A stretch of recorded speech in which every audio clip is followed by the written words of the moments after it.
बहुत समय पहले की बात है। श्रावस्ती के पास एक शांत वनभूमि में भगवान बुद्ध अपने शिष्यों के साथ वर्षा ऋतु का वास कर रहे थे।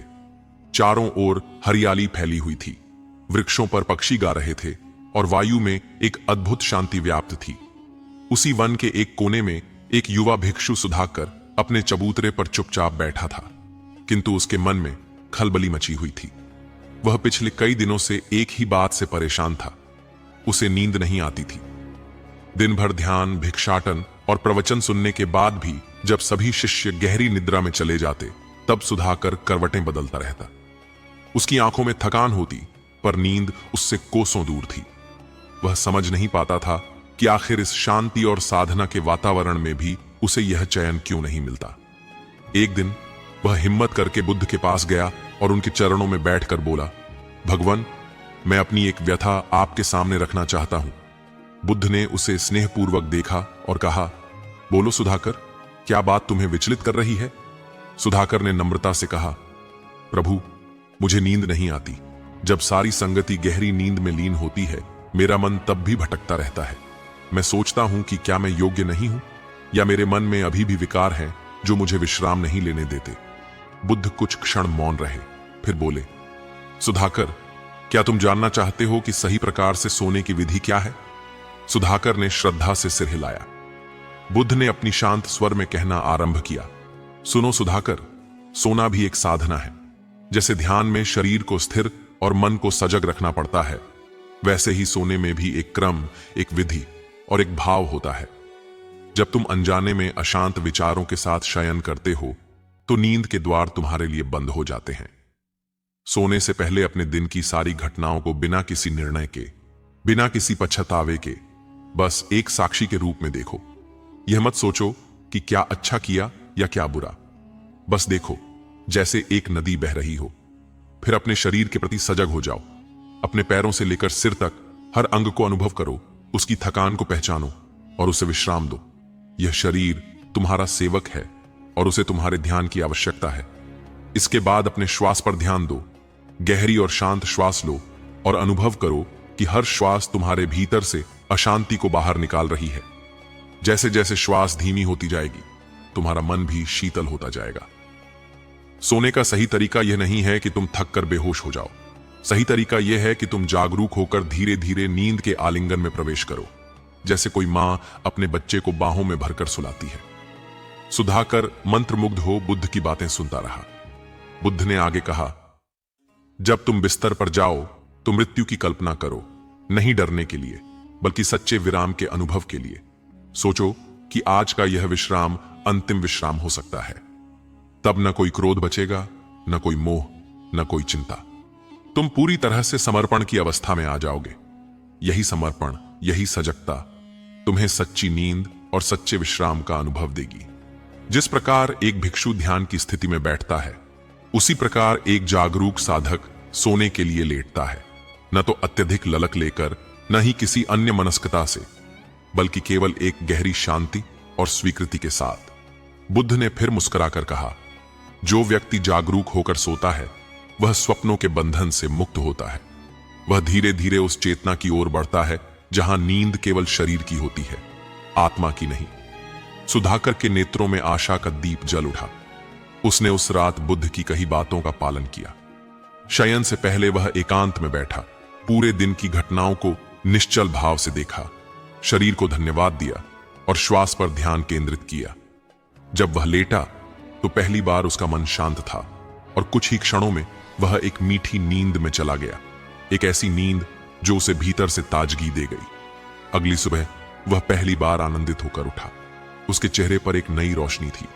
उसने बुद्ध को प्रणाम करते हुए कहा, प्रभु, आज पहली बार ऐसा लगा जैसे नींद कोई साधारण वस्तु नहीं, बल्कि एक दिव्य अनुभव है। बुद्ध ने स्नेह से कहा, सुधाकर, जब नींद सजगता से आती है तो वह केवल विश्राम नहीं देती, वह भीतर के विकारों को भी धो देती है। सच्ची नींद वही है जो तुम्हें अगले दिन शांत, संतुलित और दयालु बनाकर उठाए। यही सोने का सही तरीका है। उस दिन के बाद सुधाकर ने नींद को केवल एक शारीरिक क्रिया नहीं, बल्कि एक आत्मिक अभ्यास मान लिया। वह हर रात उसी सजगता के साथ शयन करता और सुबह उठता तो उसका मन पहले से अधिक स्वच्छ, शांत और प्रकाशपूर्ण होता। समय बीतता गया और कई शिष्य जब नींद की कठिनाइयों से जूझते हुए बुद्ध के पास पहुंचते तो बुद्ध उन्हें सुधाकर की यह यात्रा सुनाते। ये कहानी शिष्यों के लिए केवल एक निद्रा की विधि नहीं, बल्कि जीवन के हर क्षण को सजगता से जीने की प्रेरणा बन गई। तो प्रिय श्रोता, जब तुम आज रात शयन करो तो केवल इस कहानी को स्मरण करो, अपने दिन को समर्पण करो, अपने मन को शांत करो और अपने शरीर को धन्यवाद देकर एक ऐसी नींद में प्रवेश करो जो तुम्हें भीतर से रूपांतरित कर दे। यही सोने का सही तरीका है और यही जीवन को बदलने वाला अनुभव भी। बहुत समय पहले की बात है। कपिलवस्तु राज्य में शांति और समृद्धि का साम्राज्य था। वहीं एक छोटा सा गांव था, शांत, हरियाली से भरपूर, जहां किसान अपने खेतों में काम करते थे, बच्चे तालाबों में खेलते थे और वृद्ध वृक्षों की छाया में बोध और अनुभव की बातें करते थे। उसी गांव में एक निर्धन ब्राह्मण रहता था। उसका नाम था सुदर्शन। उसका जीवन कठिनाइयों से भरा हुआ था, पर उसका मन सरल, भावुक और सच्चा था। वह रोज सुबह सूर्य को अर्घ्य देता, फिर गांव में जाकर किसी के खेत में मजदूरी करता और जो कुछ मिल जाता उसी में संतोष करता। पर एक बात थी जो सुदर्शन को बाकी लोगों से अलग बनाती थी, उसका अटूट विश्वास कि जीवन में जो कुछ भी घटता है वह किसी गहरे अर्थ के साथ आता है। वह अक्सर कहा करता था, यह जीवन केवल संयोगों से नहीं चलता, हर कहानी किसी वरदान की तरह हमारे जीवन में आती है, बस हमें उसकी गहराई समझनी होती है। एक दिन गांव में यह खबर फैली कि स्वयं भगवान बुद्ध पास के वन में अपने भिक्षुओं के साथ ठहरे हुए हैं। यह सुनकर पूरा गांव आनंद से भर गया। सभी लोग बुद्ध के दर्शन के लिए चल पड़े। सुदर्शन भी अपनी लाठी और एक कटोरी में कुछ पुष्प लेकर चल पड़ा। उसका हृदय उल्लास से भर गया था। आज उसे जीवन का कोई नया अर्थ मिलेगा, ऐसा उसे महसूस हो रहा था। जब वह उस वन में पहुंचा जहां बुद्ध विराजमान थे, तो वहां का दृश्य अत्यंत शांतिपूर्ण था। वृक्षों के नीचे भिक्षु ध्यान मग्न थे और बुद्ध एक वट वृक्ष के नीचे कमलासन पर विराजमान। उनका चेहरा शांत, तेजस्वी और करुणा से भरा हुआ था। सुदर्शन ने जाकर उनके चरणों में फूल चढ़ाए और हाथ जोड़कर बैठ गया। बुद्ध ने उसकी ओर देखा और मंद मुस्कान के साथ कहा, तुम्हारी आंखों में प्रश्न है वत्स, कहो क्या जानना चाहते हो? सुदर्शन ने धीरे से कहा, भगवान, मेरा जीवन कठिन है, दुख से भरा हुआ है, लेकिन फिर भी मैं अक्सर महसूस करता हूं कि हर दुख एक कहानी लेकर आता है और कभी कभी वो कहानी मेरे लिए किसी वरदान से कम नहीं होती। क्या यह मेरा भ्रम है? बुद्ध कुछ क्षण शांत रहे, फिर उन्होंने अपनी सौम्य दृष्टि सुदर्शन पर जमाते हुए कहना आरंभ किया, वत्स, तुम्हारा अनुभव कोई भ्रम नहीं है, यह सच्चाई है, गहन और परम सत्य। जीवन में जो घटनाएं घटती हैं वे केवल बाह्य रूप से पीड़ा देती हैं, पर भीतर वे आत्मा को निर्मल करती हैं, बुद्धि को विकसित करती हैं और अंततः मोक्ष के मार्ग की ओर ले जाती हैं। एक समय की बात है। अब कथा के भीतर एक और कथा आरंभ होती है, बोधिसत्व की एक पूर्व जन्म की कहानी। बुद्ध ने कहना शुरू किया, बहुत वर्षों पहले हिमालय की तलहटी में एक राज्य था, वीरपुर। वहां का राजा धर्मपाल न्यायप्रिय था। उसका सबसे छोटा पुत्र राजकुमार आदितेय अलग स्वभाव का था।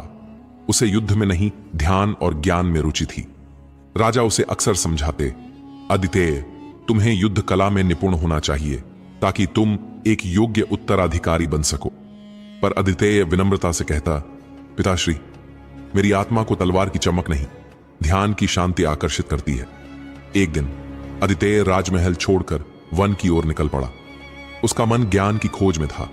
कई वर्षों तक वह तप करता रहा, भिक्षा मांगकर जीवन यापन करता और ध्यान में लीन रहता। एक दिन जब वह एक पर्वतीय कुटिया में तप कर रहा था, तब भयंकर तूफान आया। जंगल में आग लग गई, चारों ओर हाहाकार मच गया। एक घायल मृग उसके समीप आकर गिरा। आदितेय ने उसे अपनी शाल में लपेटा, जलते जंगल से बाहर निकला और उसकी सेवा की। कुछ दिन बाद जब वह स्वस्थ हो गया तो वह मृग चला गया। पर उस रात आदितेय के स्वप्न में एक देवता प्रकट हुए।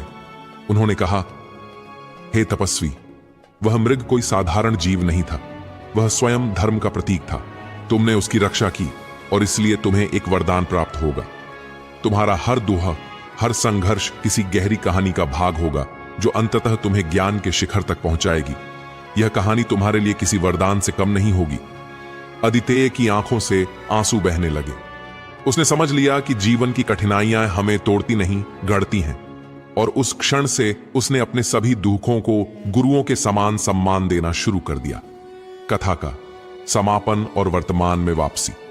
बुद्ध चुप हो गए। उनके शब्द अब भी वातावरण में गूंज रहे थे। सुदर्शन भाव विभोर था।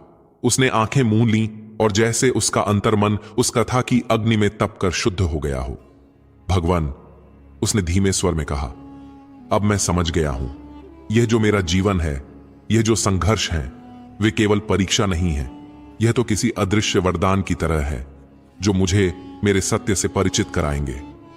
यह कहानी, मेरे जीवन की कहानी, वास्तव में किसी वरदान से कम नहीं है। बुद्ध ने सिर हिलाया और कहा, तुमने सत्य को जान लिया वत्स। अब तुम्हारे भीतर जो जागृति आई है वह तुम्हें अंधकार से मुक्त करेगी। उस दिन से सुदर्शन का जीवन बदल गया। वह अब भी वही मजदूर था, पर अब उसका चेहरा शांत और आनंदमय था। गांव वाले कहते थे, सुदर्शन के भीतर कोई दिव्यता समा गई है। वह अपनी कहानी सुनाता और अंत में यही कहता, यह जो मेरी कहानी है, यह वास्तव में मेरे लिए किसी वरदान से कम नहीं है। और धीरे धीरे उसकी बातों ने गांव के कई जीवन बदल दिए। दुख अब लोगों को तोड़ते नहीं थे, वे उन्हें एक नई दृष्टि देते थे। क्योंकि अब सबको यह समझ में आ गया था, हर कहानी में एक वरदान छिपा होता है। बस उसे देखने के लिए आंखें नहीं, जागृत दृष्टि चाहिए। प्राचीन समय की बात है। मगध राज्य के एक समृद्ध नगर में एक अमीर व्यापारी रहता था जिसका नाम समरजीत था। समरजीत के पास धन दौलत की कोई कमी नहीं थी, परंतु वह स्वभाव से बहुत ही अहंकारी और निर्दयी था। उसे दूसरों को नीचा दिखाने और तकलीफ देने में आनंद आता था। वह गरीबों का मजाक उड़ाता, अपने नौकरों से दुर्व्यवहार करता और बाजार में छोटे व्यापारियों को परेशान करके खुश होता। लोग उसके क्रूर स्वभाव से डरते थे और उससे बचने की कोशिश करते थे, लेकिन उसकी संपत्ति और शक्ति के कारण कोई भी उससे विरोध करने की हिम्मत नहीं करता था। समरजीत को यह बहुत अच्छा लगता था कि लोग उससे डरे। वह जब भी सड़क पर निकलता तो जानबूझकर रास्ते में चल रहे लोगों को धक्का दे देता और हंसता। किसी गरीब भिखारी को कुछ देने के बजाय वह उसका मजाक उड़ाता और कहता, मेहनत करो, भीख मांगने से कुछ नहीं मिलेगा। अगर कोई नौकर गलती से उसके कपड़ों पर हाथ भी रख देता तो वह उसे निर्दयता से पीटता। एक दिन नगर में यह खबर फैली कि महान तपस्वी गौतम बुद्ध पास के एक विहार में ठहरे हुए हैं और वहां प्रवचन देंगे। नगर के लोग उनकी शिक्षाओं को सुनने के लिए उत्सुक थे। समरजीत को भी इस बात की खबर लगी, लेकिन उसे कोई रुचि नहीं थी। उसने मजाक उड़ाते हुए कहा, भला कोई सन्यासी क्या सिखाएगा? जीवन में सुख तो धन, वैभव और शक्ति से ही मिलता है। लेकिन जब उसने देखा कि नगर के प्रतिष्ठित व्यापारी और राजा के मंत्री भी बुद्ध के प्रवचन में जा रहे हैं, तो उसे लगा कि उसे भी वहां जाना चाहिए, ताकि लोग यह न सोचें कि वह किसी से कम है। समरजीत भारी ठाठ बाट के साथ विहार पहुंचा। वहां पहले से ही बहुत लोग बैठे हुए थे और बुद्ध की वाणी सुन रहे थे। उन्होंने कहा, क्रोध, अहंकार और दूसरों को दुख देने की प्रवृत्ति आत्मा को कमजोर बनाती है। सच्चा आनंद दूसरों को सुख देने में है, न कि उन्हें पीड़ा देने में। समरजीत ने यह सुना और हंसते हुए कहा, महाराज, क्या सच में दूसरों को सुख देने से आनंद मिलता है? मुझे तो दूसरों को सताने में ही आनंद आता है। जब मैं किसी का अपमान करता हूं तो मुझे खुशी मिलती है। जब मैं किसी को रुलाता हूं तो मुझे ताकत का एहसास होता है। आपकी बातें मेरे लिए निरर्थक हैं। बुद्ध ने शांत भाव से उसकी ओर देखा और मुस्कुराए। उन्होंने कहा, ठीक है, मैं तुम्हें एक प्रश्न पूछता हूं। यदि कोई व्यक्ति तुम्हें एक उपहार दे और तुम उसे स्वीकार न करो तो वह उपहार किसके पास रहेगा? समरजीत ने उत्तर दिया, स्वाभाविक है, वह उपहार उसी व्यक्ति के पास रहेगा जिसने उसे दिया था। बुद्ध ने पुनः मुस्कुराते हुए कहा, ठीक वैसे ही, जब तुम किसी को क्रोध, अपमान और पीड़ा का उपहार देते हो और यदि वह उसे स्वीकार न करे तो वह तुम्हारे पास ही रहेगा। तुम जिस पीड़ा को दूसरों को देने का प्रयास करते हो वह वास्तव में तुम्हारे ही भीतर रहती है। यही कारण है कि तुम कभी भी वास्तव में शांत और संतुष्ट महसूस नहीं करते। तुम्हारी खुशी दूसरों को दुखी करने पर टिकी हुई है, लेकिन क्या तुमने कभी यह सोचा है कि यह खुशी कितनी अस्थायी है? तुम्हारे पास सब कुछ है, लेकिन फिर भी तुम्हें भीतर से सच्ची शांति नहीं मिली। बुद्ध की बातें सुनकर समरजीत कुछ पल के लिए चुप हो गया। उसने कभी इस दृष्टिकोण से सोचा ही नहीं था। वह हमेशा दूसरों को तकलीफ देकर प्रसन्न होता था, लेकिन यह पहली बार था जब किसी ने यह बताया कि वह जो भी नकारात्मकता दूसरों को दे रहा था, वह वास्तव में उसी के भीतर बनी रहती थी। लेकिन समरजीत अपने अहंकार के कारण तुरंत हार मानने वालों में से नहीं था। उसने बुद्ध से कहा, आपकी बातें दिलचस्प हैं, लेकिन जीवन में शक्ति और संपत्ति ही सबसे महत्वपूर्ण चीजें हैं। जो कमजोर होते हैं वे ही दयालुता की बातें करते हैं। बुद्ध ने मुस्कुराते हुए एक और कहानी सुनाई। एक राजा था जिसके पास अपार धन दौलत थी, लेकिन वह हमेशा क्रोधित रहता था। उसके पास सब कुछ था, परंतु रात को वह चैन से सो नहीं पाता था। एक दिन उसने देखा कि एक गरीब आदमी सड़क किनारे एक वृक्ष के नीचे लेटा हुआ गहरी नींद में सो रहा था। राजा को यह देखकर आश्चर्य हुआ कि जिसके पास कुछ भी नहीं था वह इतने आनंद से सो रहा था, और जिसके पास सब कुछ था वह बेचैन था। राजा ने समझा कि सच्ची शांति बाहरी चीजों में नहीं, बल्कि आंतरिक संतोष में होती है। समरजीत को अब धीरे धीरे यह एहसास होने लगा कि उसके पास सब कुछ होते हुए भी उसे कभी वास्तविक संतोष नहीं मिला। वह हर समय दूसरों को सताने में लगा रहता था, लेकिन आज पहली बार उसे यह महसूस हुआ कि शायद यही कारण था कि वह स्वयं भी भीतर से अशांत था। समरजीत ने बुद्ध से पूछा, यदि मैंने जीवन भर केवल दूसरों को दुख दिया है, तो क्या अब भी मेरे लिए सुधार की कोई संभावना है? बुद्ध ने उत्तर दिया, हर व्यक्ति के लिए सुधार संभव है, यदि वह वास्तव में परिवर्तन चाहता है। जल को गंदा करने में एक पल लगता है, लेकिन यदि तुम धीरे धीरे स्वच्छ जल उसमें मिलाते जाओ तो एक दिन वह पूरी तरह निर्मल हो जाता है। ठीक वैसे ही यदि तुम धीरे धीरे अपनी बुरी आदतें छोड़कर अच्छे कर्म करने लगो तो तुम्हारा हृदय भी शुद्ध हो जाएगा। समरजीत ने यह सुना और उसने निश्चय किया कि वह अपने जीवन को बदलने का प्रयास करेगा। उसने सबसे पहले अपने नौकरों से क्षमा मांगी और उनके साथ सम्मान से पेश आने लगा। उसने गरीबों को दान देना शुरू किया, लेकिन यह भी समझा कि केवल दान देना ही पर्याप्त नहीं है, बल्कि उन्हें आत्मनिर्भर बनाना भी महत्वपूर्ण है। कुछ महीनों में ही उसका व्यवहार बदल गया। लोग जो पहले उससे डरते थे अब उसे सम्मान देने लगे। वह धीरे धीरे समझ गया कि सच्चा आनंद दूसरों को सताने में नहीं, बल्कि उन्हें खुश करने में है। समय बीतता गया और समरजीत अब पहले जैसा निर्दयी व्यक्ति नहीं रहा।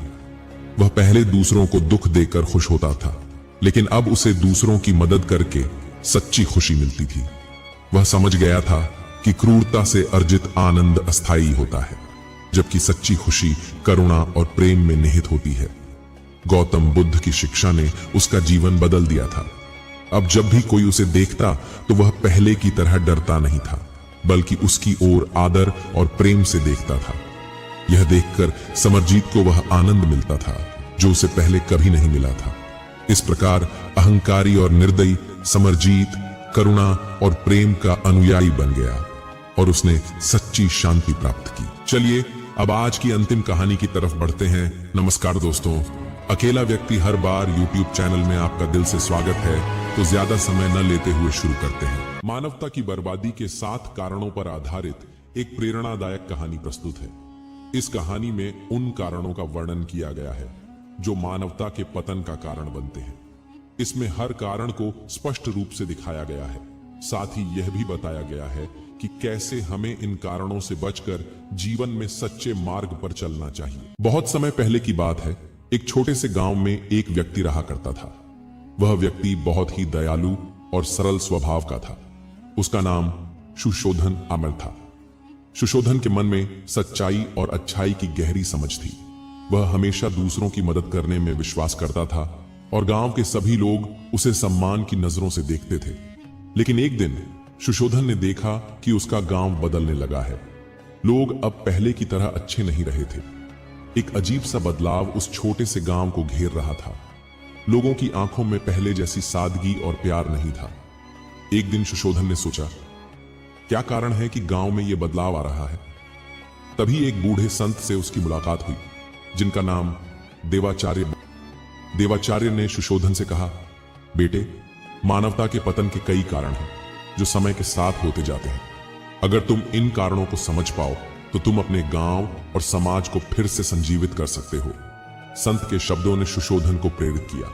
उसने तय किया कि वह इन 7 कारणों को समझेगा और गांव के लोगों को इनसे बचने के लिए जागरूक करेगा। पहला कारण, स्वार्थी प्रवृत्तियां। सुशोधन ने देखा कि गांव के लोग अब केवल अपने स्वार्थ के बारे में सोचने लगे थे। पहले लोग एक दूसरे की मदद करते थे, लेकिन अब हर कोई अपनी ही दुनिया में खो गया था। उन्होंने दूसरों की परेशानियों पर ध्यान देना छोड़ दिया था।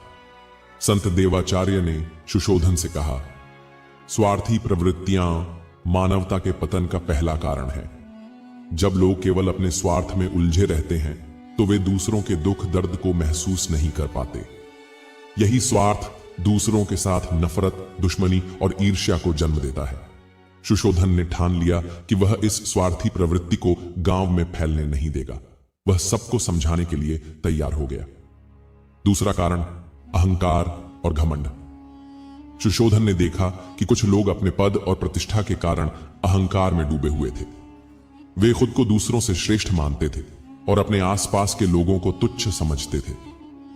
देवाचार्य ने कहा, अहंकार और घमंड मानवता को नष्ट कर देते हैं। जब लोग अपने अहंकार में जीते हैं तो वे न केवल दूसरों के साथ गलत करते हैं बल्कि खुद की आत्मा का भी उल्लंघन करते हैं। सुशोधन ने समझाया कि अगर हम विनम्र रहकर दूसरों का सम्मान करें तो समाज में शांति और सद्भाव रहेगा। तीसरा कारण, अनैतिकता और भ्रष्टाचार। गांव में अब कुछ लोग दूसरों से ज्यादा लाभ लेने के लिए अनैतिक तरीके अपना रहे थे। भ्रष्टाचार ने यहां अपनी जड़ें फैलानी शुरू कर दी थी। देवाचार्य ने कहा, जब लोग अपनी नैतिकता और ईमानदारी खो देते हैं तो वे समाज के लिए खतरा बन जाते हैं। भ्रष्टाचार से न केवल व्यक्तिगत जीवन प्रभावित होता है बल्कि समाज में विश्वास का भी ह्रास होता है। सुशोधन ने इस पर विचार किया और लोगों को समझाया कि अगर हम ईमानदारी से काम करेंगे तो समाज में हर कोई तरक्की करेगा। चौथा कारण, बुरी संगत। सुशोधन ने देखा कि कुछ लोग बुरी संगत में फंस गए थे। वे उन लोगों के साथ समय बिता रहे थे जो सिर्फ नशा करते थे और समाज के लिए कुछ भी अच्छा नहीं कर रहे थे। देवाचार्य ने कहा, बुरी संगत में रहने से लोग बुरे विचारों और आदतों से प्रभावित हो जाते हैं। यह समाज की बुराई का कारण बनता है। सुशोधन ने यह समझाया कि बुरी संगत से हमें हमेशा दूर रहना चाहिए और अच्छे लोगों के साथ संबंध बनाना चाहिए। पांचवां कारण, अहिंसा का त्याग। गांव में लोग अब ज्यादा हिंसक हो गए थे। छोटी छोटी बातों पर झगड़े और लड़ाई होने लगी थी। देवाचार्य ने कहा, अहिंसा का त्याग करना समाज के लिए बहुत ही खतरनाक होता है। जब लोग एक दूसरे पर हिंसा करते हैं तो समाज का वातावरण भय और आतंक से भर जाता है। सुशोधन ने गांव वालों को समझाया कि हमें किसी भी परिस्थिति में हिंसा से बचना चाहिए और शांति से सभी समस्याओं का समाधान करना चाहिए। छठा कारण, शिक्षा का अभाव। गांव में लोग अब पढ़ाई लिखाई को महत्व नहीं दे रहे थे। शिक्षा का स्तर गिरता जा रहा था। देवाचार्य ने कहा, शिक्षा के बिना समाज का विकास नहीं हो सकता। जब लोग अपने बच्चों को शिक्षा नहीं देते तो वे केवल अंधकार में जीते हैं। सुशोधन ने लोगों से अपील की कि वे अपने बच्चों को अच्छी शिक्षा दें ताकि वे समाज में सकारात्मक बदलाव ला सकें। सातवां कारण, धार्मिक आस्थाओं का कमजोर होना। सुशोधन ने देखा कि लोग अब धार्मिक आस्थाओं को कमजोर करने लगे थे। पूजा पाठ और धार्मिक कर्मकांडों में भाग लेना बहुत कम हो गया था। देवाचार्य ने कहा, जब लोगों की धार्मिक आस्थाएं कमजोर हो जाती हैं तो वे जीवन के उद्देश्य को भूल जाते हैं। यह समाज के लिए बहुत ही खतरनाक होता है। सुशोधन ने गांव वालों को समझाया कि हमें अपने धर्म और आस्थाओं को मजबूत करना चाहिए ताकि हम सच्चे मार्ग पर चल सकें। सुशोधन ने संत देवाचार्य की बातों को ध्यान से सुना और समझा। उसने गांव में इन 7 कारणों के बारे में सभी को बताया। धीरे धीरे गांव के लोग जागरूक हुए और उन्होंने इन कारणों से बचने की ठानी। सुशोधन ने जो कदम उठाए उससे गांव में बदलाव आया। लोग एक दूसरे की मदद करने लगे, अहंकार और घमंड से दूर रहे, ईमानदारी और शिक्षा को महत्व दिया और सबसे महत्वपूर्ण बात यह थी कि वे शांति और धर्म के मार्ग पर चलने लगे। यह कहानी हमें यह सिखाती है कि अगर हम मानवता के पतन के इन कारणों से बचें तो हम अपने समाज और दुनिया को एक बेहतर स्थान बना सकते हैं। मानव सभ्यता ने प्रगति की कई ऊंचाइयों को छुआ है, लेकिन अक्सर यह सफलता किसी न किसी नैतिक या मानवीय आधार को नजरअंदाज कर हासिल की गई है। जब व्यक्ति या समाज अपने मूल सिद्धांतों से भटक जाता है तो वह बर्बादी की ओर अग्रसर हो जाता है। गौतम बुद्ध ने हजारों वर्ष पहले मनुष्य की बर्बादी के उन 7 कारणों की पहचान की थी जो आज भी उतने ही प्रासंगिक हैं। ये 7 कारण हैं: सिद्धांतों के बिना राजनीति, श्रम के बिना धन, विवेक के बिना सुख, चरित्र के बिना ज्ञान, नैतिकता के बिना व्यापार, मानवीयता के बिना विज्ञान और त्याग के बिना पूजा। ये केवल शब्द नहीं बल्कि चेतावनी है। यदि इन्हें नजरअंदाज किया जाए तो न केवल व्यक्ति बल्कि पूरी सभ्यता को विनाश का सामना करना पड़ सकता है। सिद्धांतों के बिना राजनीति लोगों को स्वार्थ और छल के जाल में फंसा देती है। श्रम के बिना धन अन्याय को जन्म देता है और विवेक के बिना सुख हमें भोगवाद की ओर ले जाता है। नैतिकता के बिना व्यापार और मानवीयता के बिना विज्ञान समाज को अनैतिकता और असमानता की खाई में धकेल देते हैं। अंत में त्याग के बिना पूजा केवल दिखावा बनकर रह जाती है। यह विचार न केवल जीवन के हर पहलू में संतुलन बनाए रखने की जरूरत को रेखांकित करता है, बल्कि यह भी सिखाता है कि किसी भी प्रगति की बुनियाद नैतिकता, ईमानदारी और मानवता पर होनी चाहिए। बर्बादी के इन कारणों को समझना और इन्हें टालना ही सच्चे सुख और सफलता की कुंजी है। यह कहानी एक छोटे से गांव में रहने वाले युवा व्यापारी शांतनु की है, जो बुद्ध के बताए 7 बर्बादी के कारणों से शिक्षा पाता है। यह कहानी हमें जीवन में विवेक, संतुलन और नैतिकता का महत्व सिखाती है। तो चलिए हम आपको इस कहानी के माध्यम से समझाते हैं कि वह 7 कारण कौन से हैं जिससे मनुष्य बर्बादी की राह पर चला जाता है। तो चलिए शुरू करते हैं। शांतनु अपने गांव का सबसे सफल व्यापारी था। उसकी आय बढ़ रही थी और वह लगातार नई संपत्तियां खरीद रहा था, लेकिन उसकी सफलता के साथ उसका अभिमान भी बढ़ता गया। उसे लगता था कि उसके पास सब कुछ है और वह दूसरों से श्रेष्ठ है। एक दिन गांव में एक वृद्ध साधु आए। उन्होंने गांव वालों को संबोधित करते हुए कहा, मनुष्य की बर्बादी के 7 कारण हैं। वह 7 कारण यह हैं: सिद्धांतों के बिना राजनीति, श्रम के बिना धन, विवेक के बिना सुख, चरित्र के बिना ज्ञान, नैतिकता के बिना व्यापार, मानवीयता के बिना विज्ञान, त्याग के बिना पूजा। शांतनु ने इन बातों को अनसुना कर दिया। उसने सोचा, ये सब मेरे जैसे सफल आदमी के लिए नहीं है। लेकिन वृद्ध साधु की बातों का महत्व उसे जल्द ही समझ में आने वाला था। शांतनु का व्यापार दिन ब दिन बढ़ रहा था, लेकिन उसने अपने श्रमिकों का शोषण शुरू कर दिया। वह उन्हें कम वेतन देता और अधिक काम करवाता। श्रमिकों के प्रति उसकी सहानुभूति खत्म हो गई थी। एक दिन उसके एक पुराने कर्मचारी रमेश ने कहा, मालिक, हमें मेहनत का पूरा फल चाहिए। आप जितना कमा रहे हैं उसमें से हमारा भी हिस्सा होना चाहिए। शांतनु ने गुस्से में रमेश को काम से निकाल दिया, लेकिन जैसे जैसे रमेश के जाने के बाद अन्य श्रमिक भी विरोध करने लगे, शांतनु का व्यापार लड़खड़ाने लगा। शांतनु ने जल्दी मुनाफा कमाने के लिए घटिया सामग्री से सामान बनाना शुरू कर दिया। ग्राहक यह बात समझ गए और धीरे धीरे उससे सामान खरीदना बंद कर दिया। एक दिन गांव के एक बुजुर्ग ग्राहक ने कहा, शांतनु, व्यापार केवल लाभ कमाने का साधन नहीं है, यह विश्वास का आधार है। नैतिकता के बिना व्यापार तुम्हारी बर्बादी का कारण बनेगा। शांतनु ने उस बुजुर्ग की बात पर हंसते हुए कहा, मुझे व्यापार करना तुमसे बेहतर आता है। लेकिन कुछ ही महीनों में उसका व्यापार ठप हो गया। अपनी असफलता से परेशान होकर शांतनु ने शराब और जुए में खुद को डुबो दिया। वह हर दिन शराब पीता और अपना दुख भूलने की कोशिश करता, लेकिन यह सुख क्षणिक था। उसका विवेक उसे बार बार कचोटता था कि वह अपनी जिम्मेदारियों से भाग रहा है। एक दिन जब वह एक तंग सड़क पर शराब के नशे में लड़खड़ा रहा था, तो एक बच्चे ने कहा, अंकल, मेरी माँ कहती है कि सच्चा सुख विवेक से आता है। अगर आप अच्छे काम करेंगे तो आपको खुशी मिलेगी। शांतनु को यह सुनकर गुस्सा आया, लेकिन बच्चा सच कह रहा था। शांतनु के ज्ञान का आधार केवल धन कमाना था। उसने अपनी शिक्षा का उपयोग केवल स्वार्थ और लाभ के लिए किया। उसने अपने दोस्तों और परिवार से भी झूठ बोलना शुरू कर दिया। उसका चरित्र गिरने लगा। एक दिन गांव का ही एक व्यक्ति, जिसने शांतनु को एक बड़ा कर्ज दिया था, उससे पैसा वापस मांगने आया। शांतनु ने झूठ बोलते हुए कहा कि उसके पास पैसे नहीं हैं, लेकिन वह व्यक्ति जानता था कि शांतनु झूठ बोल रहा है। उसने पूरे गांव में इस बात का प्रचार कर दिया।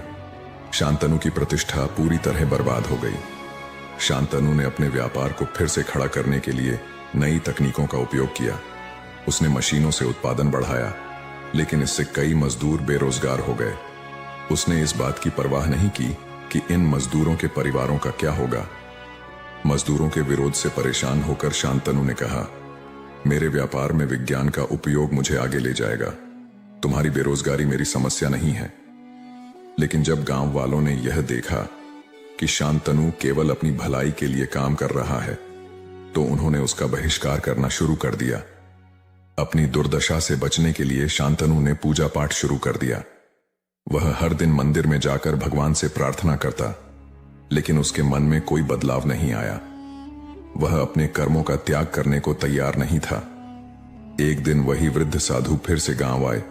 उन्होंने शांतनु को देखा और कहा, तुम पूजा कर रहे हो, लेकिन तुमने अपने अहंकार, लालच और पापों का त्याग नहीं किया। त्याग के बिना पूजा व्यर्थ है। शांतनु ने गुस्से में साधु से कहा, मुझे तुम्हारी सलाह की जरूरत नहीं है। धीरे धीरे शांतनु की संपत्ति खत्म हो गई। उसके मित्र, परिवार और ग्राहक सभी उससे दूर हो गए। एक दिन वह उसी सड़क पर बैठा हुआ था जहां से कभी वह रथ में बैठकर गर्व से गुजरता था। उसी समय वृद्ध साधु फिर से वहां से गुजर रहे थे। शांतनु ने रोते हुए उनसे कहा, मुझे माफ कर दीजिए, मैंने आपकी बातें नहीं मानी और आज मैं बर्बाद हो गया हूं। साधु ने मुस्कुराते हुए कहा, हर बर्बादी के पीछे कारण होता है और हर कारण को सुधारने का उपाय भी। अपने जीवन में सिद्धांत, श्रम, विवेक, चरित्र, नैतिकता, मानवीयता और त्याग लाओ। तुम्हारा जीवन फिर से सफल हो जाएगा।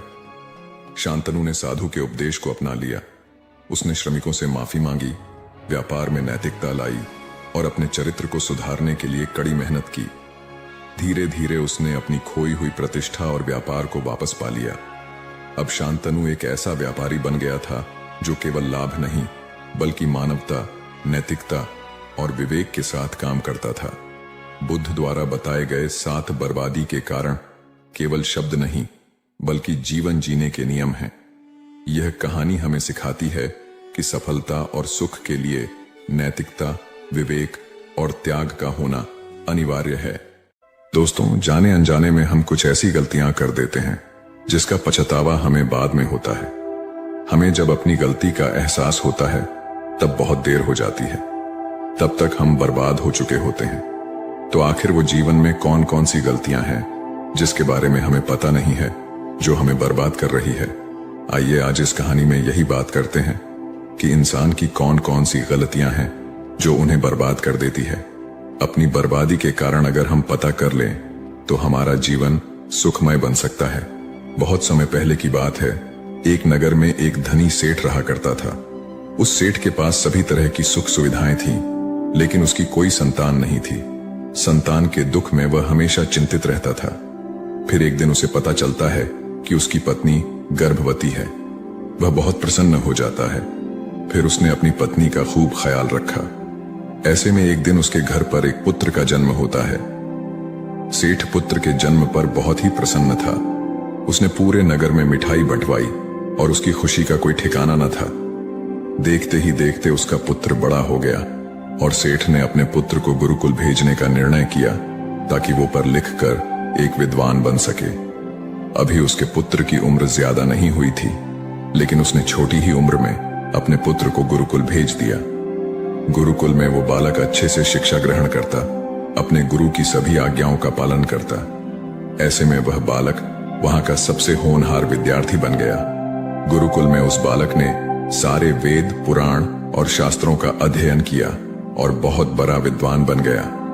गुरु भी उस बालक से बहुत ही प्रसन्न थे कि उसने छोटी सी ही उम्र में सारा ज्ञान अर्जित कर लिया। लेकिन वो कहते हैं, न समय कब बदल जाए किसी को पता नहीं रहता है। ऐसे ही एक दिन किसी प्राकृतिक आपदा की वजह से उसके माता पिता की मृत्यु हो गई। और जब उसके माता पिता की मृत्यु हुई तब तक उस बालक की शिक्षा पूर्ण नहीं हुई थी।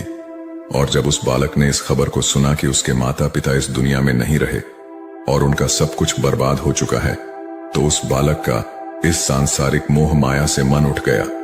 उसके बाद उस बालक ने निश्चय किया कि वो गुरुकुल से शिक्षा पूर्ण करने के बाद अपना संपूर्ण जीवन लोगों की भलाई में व्यतीत कर देगा। और जब उस बालक की शिक्षा पूर्ण हो गई, उसके बाद वो बालक सन्यासी बन गया और वह सांसारिक वस्तुओं से दूर हिमालय की जंगल में चला गया। वन में जाकर उसने लंबे समय तक तपस्या की। तपस्या पूर्ण करने के बाद उस सन्यासी ने लोगों को शिक्षा देना प्रारंभ कर दिया। समय के साथ साथ उस सन्यासी की चर्चा चारों तरफ होने लगी और दूर दूर से लोग उसके पास शिक्षा ग्रहण करने आने लगे। और बहुत से लोग उसके पास अपनी समस्याओं का समाधान खोजने के लिए भी आने लगे। सन्यासी सभी लोगों की समस्याएं बड़ी आसानी से सुलझा देता, जिस वजह से वो पूरे राज्य में मशहूर हो गया था।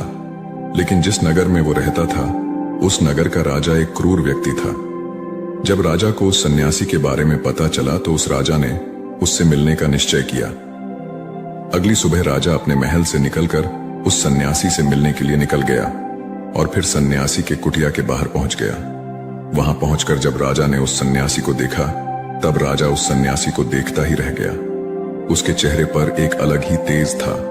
जब वो उस सन्यासी के पास पहुंचा, तब राजा को अपार शांति का अनुभव हुआ। उस राजा ने सन्यासी को प्रणाम किया और उनके पास ही बैठ गया और उनसे वार्तालाप करने लगा। वो राजा पहली ही मुलाकात में उस सन्यासी के व्यक्तित्व से इतना प्रभावित हुआ कि उसने उसी समय से अच्छाई की राह पर चलने की ठान ली और मन ही मन सोचने लगा कि इतनी छोटी सी मुलाकात में यह सन्यासी मुझे इतना बदल सकता है, तो अगर यह हमेशा मेरे साथ ही रहने लगे तो मेरी तो जिंदगी ही बदल जाएगी।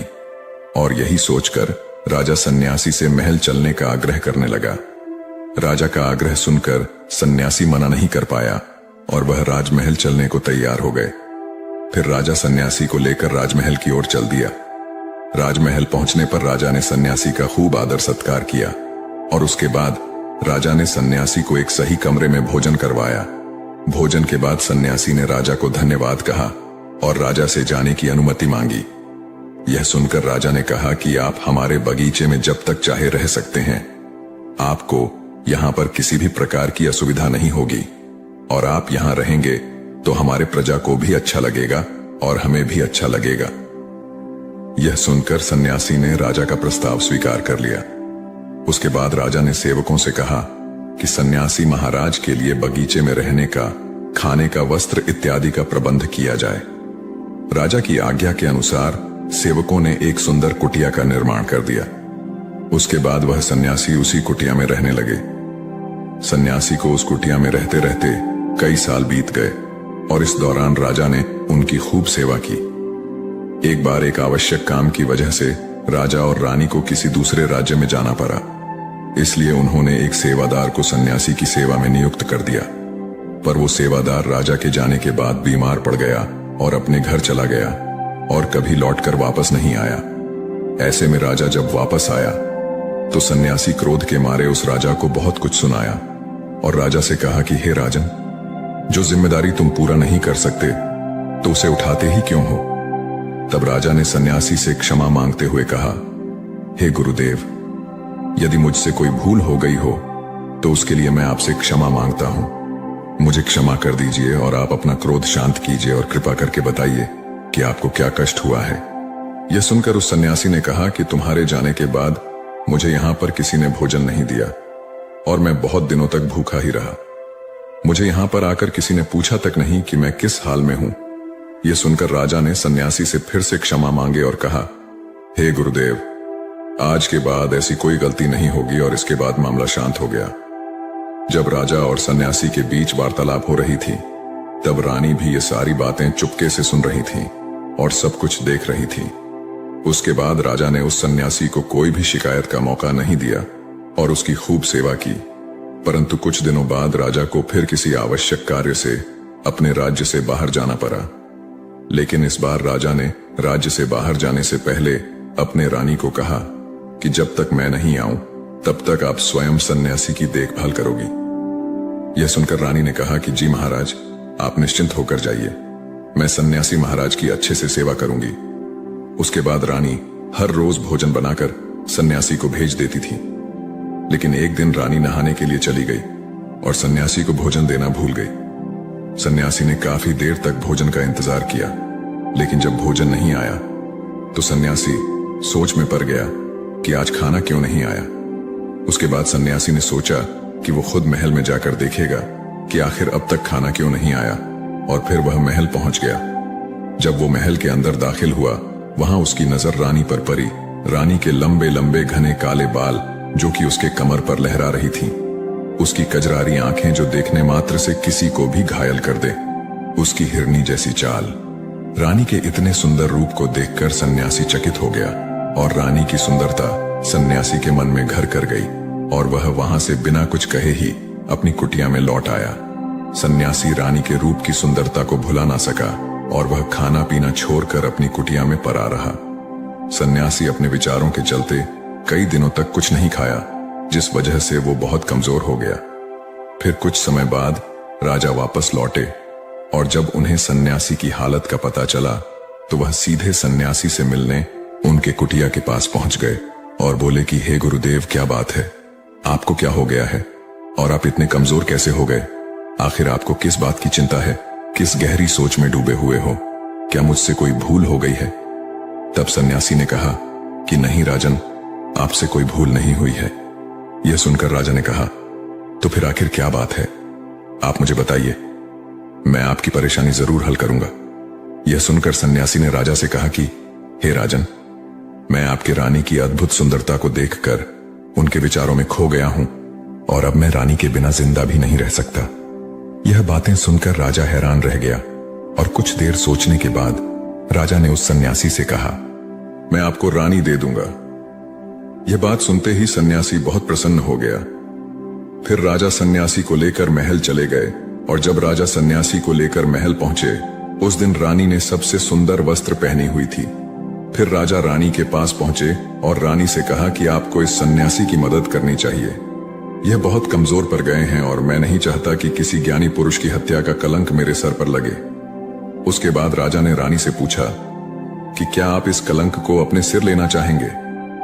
राजा की यह बात सुनकर रानी ने राजा से पूछा कि आखिर इस सन्यासी के दुख का कारण क्या है? तब राजा ने रानी से कहा कि सन्यासी आपके अद्भुत सुंदरता के दीवाने हो गए हैं। राजा की यह बात सुनकर रानी ने कहा, राजन आप चिंता न करें, अब आप सब कुछ मेरे ऊपर छोड़ दीजिए। मुझे पता है कि मुझे अब क्या करना है। उससे आपके ऊपर न तो सन्यासी के हत्या का पाप लगेगा और न ही उससे मेरी पवित्रता का नाश होगा। रानी की यह बात सुनकर राजा ने रानी को सन्यासी को सौंप दिया। उसके बाद सन्यासी रानी को लेकर कुटिया में पहुंचे। कुटिया के अंदर दाखिल होकर रानी ने सन्यासी से कहा कि हमें रहने के लिए घर चाहिए, हम इस झोपड़ी में नहीं रह सकते। यह सुनकर सन्यासी राजा के पास गया और राजा से जाकर बोला कि हे राजन, हमें रहने के लिए एक घर चाहिए। सन्यासी की बात सुनकर राजा ने उनके लिए घर का प्रबंध कर दिया। फिर सन्यासी रानी को लेकर घर पहुंचा। जब रानी सन्यासी के साथ उस घर पर पहुंची, तब रानी ने कहा कि यह घर तो बहुत गंदा है और इसकी हालत बहुत खराब है, मैं इस घर में नहीं रह सकती। यह सुनकर फिर से वो सन्यासी राजा के पास गया और राजा के पास जाकर बोला, हे राजन, आपने जो हमें घर दिया है उस घर की हालत बहुत खराब है। सन्यासी की बात सुनकर राजा ने घर की हालत ठीक करवा दी। उसके बाद फिर रानी घर के अंदर गई और नहा धोकर बिस्तर पर आ गई। फिर सन्यासी भी बिस्तर पर आ गया। फिर उसके बाद रानी ने सन्यासी से कहा कि आपको पता है आप कौन हैं और अब आप क्या बन गए हैं? आप एक महान सन्यासी थे जिसके लिए राजा स्वयं सारी सुविधाएं उपलब्ध कराते थे। ऐसा सन्यासी जिसके पास लोग दूर दूर से ज्ञान ग्रहण करने के लिए आते थे, जो लोगों को सत्य की राह दिखाया करते थे, जो लोगों की समस्याओं का समाधान करते थे, जिनको सभी लोग सर्वश्रेष्ठ गुरु मानने लगे थे, जिनकी लोग भगवान के रूप में भी पूजा किया करते थे।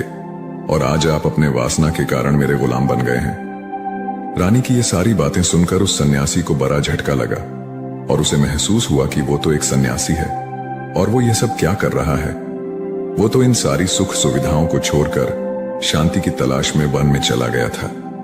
जब सन्यासी को सुध बुध आई तो वो जोर जोर से रोने लगा और चिल्लाने लगा और रानी से कहने लगा, मुझे क्षमा कीजिए महारानी, मैं ये क्या करने जा रहा था। मैं अभी इसी वक्त आपको राजा के पास सौंप कर आता हूं। सन्यासी की यह बात सुनकर रानी ने सन्यासी से प्रश्न किया कि हे गुरुदेव, मेरे मन में भी एक प्रश्न उठ रहा है, कृपया मेरे प्रश्न का उत्तर दीजिए। रानी की यह बात सुनकर सन्यासी ने कहा, पूछो, तुम्हारा क्या प्रश्न है। फिर रानी ने कहा, जब आपको उस दिन भोजन नहीं मिला तो आप बहुत क्रोधित हो गए थे।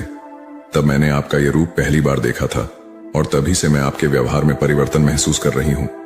ऐसा क्यों हुआ गुरुदेव? आखिर आपको इतना क्रोध क्यों आया? आपने तो शांति की प्राप्ति कर ली थी।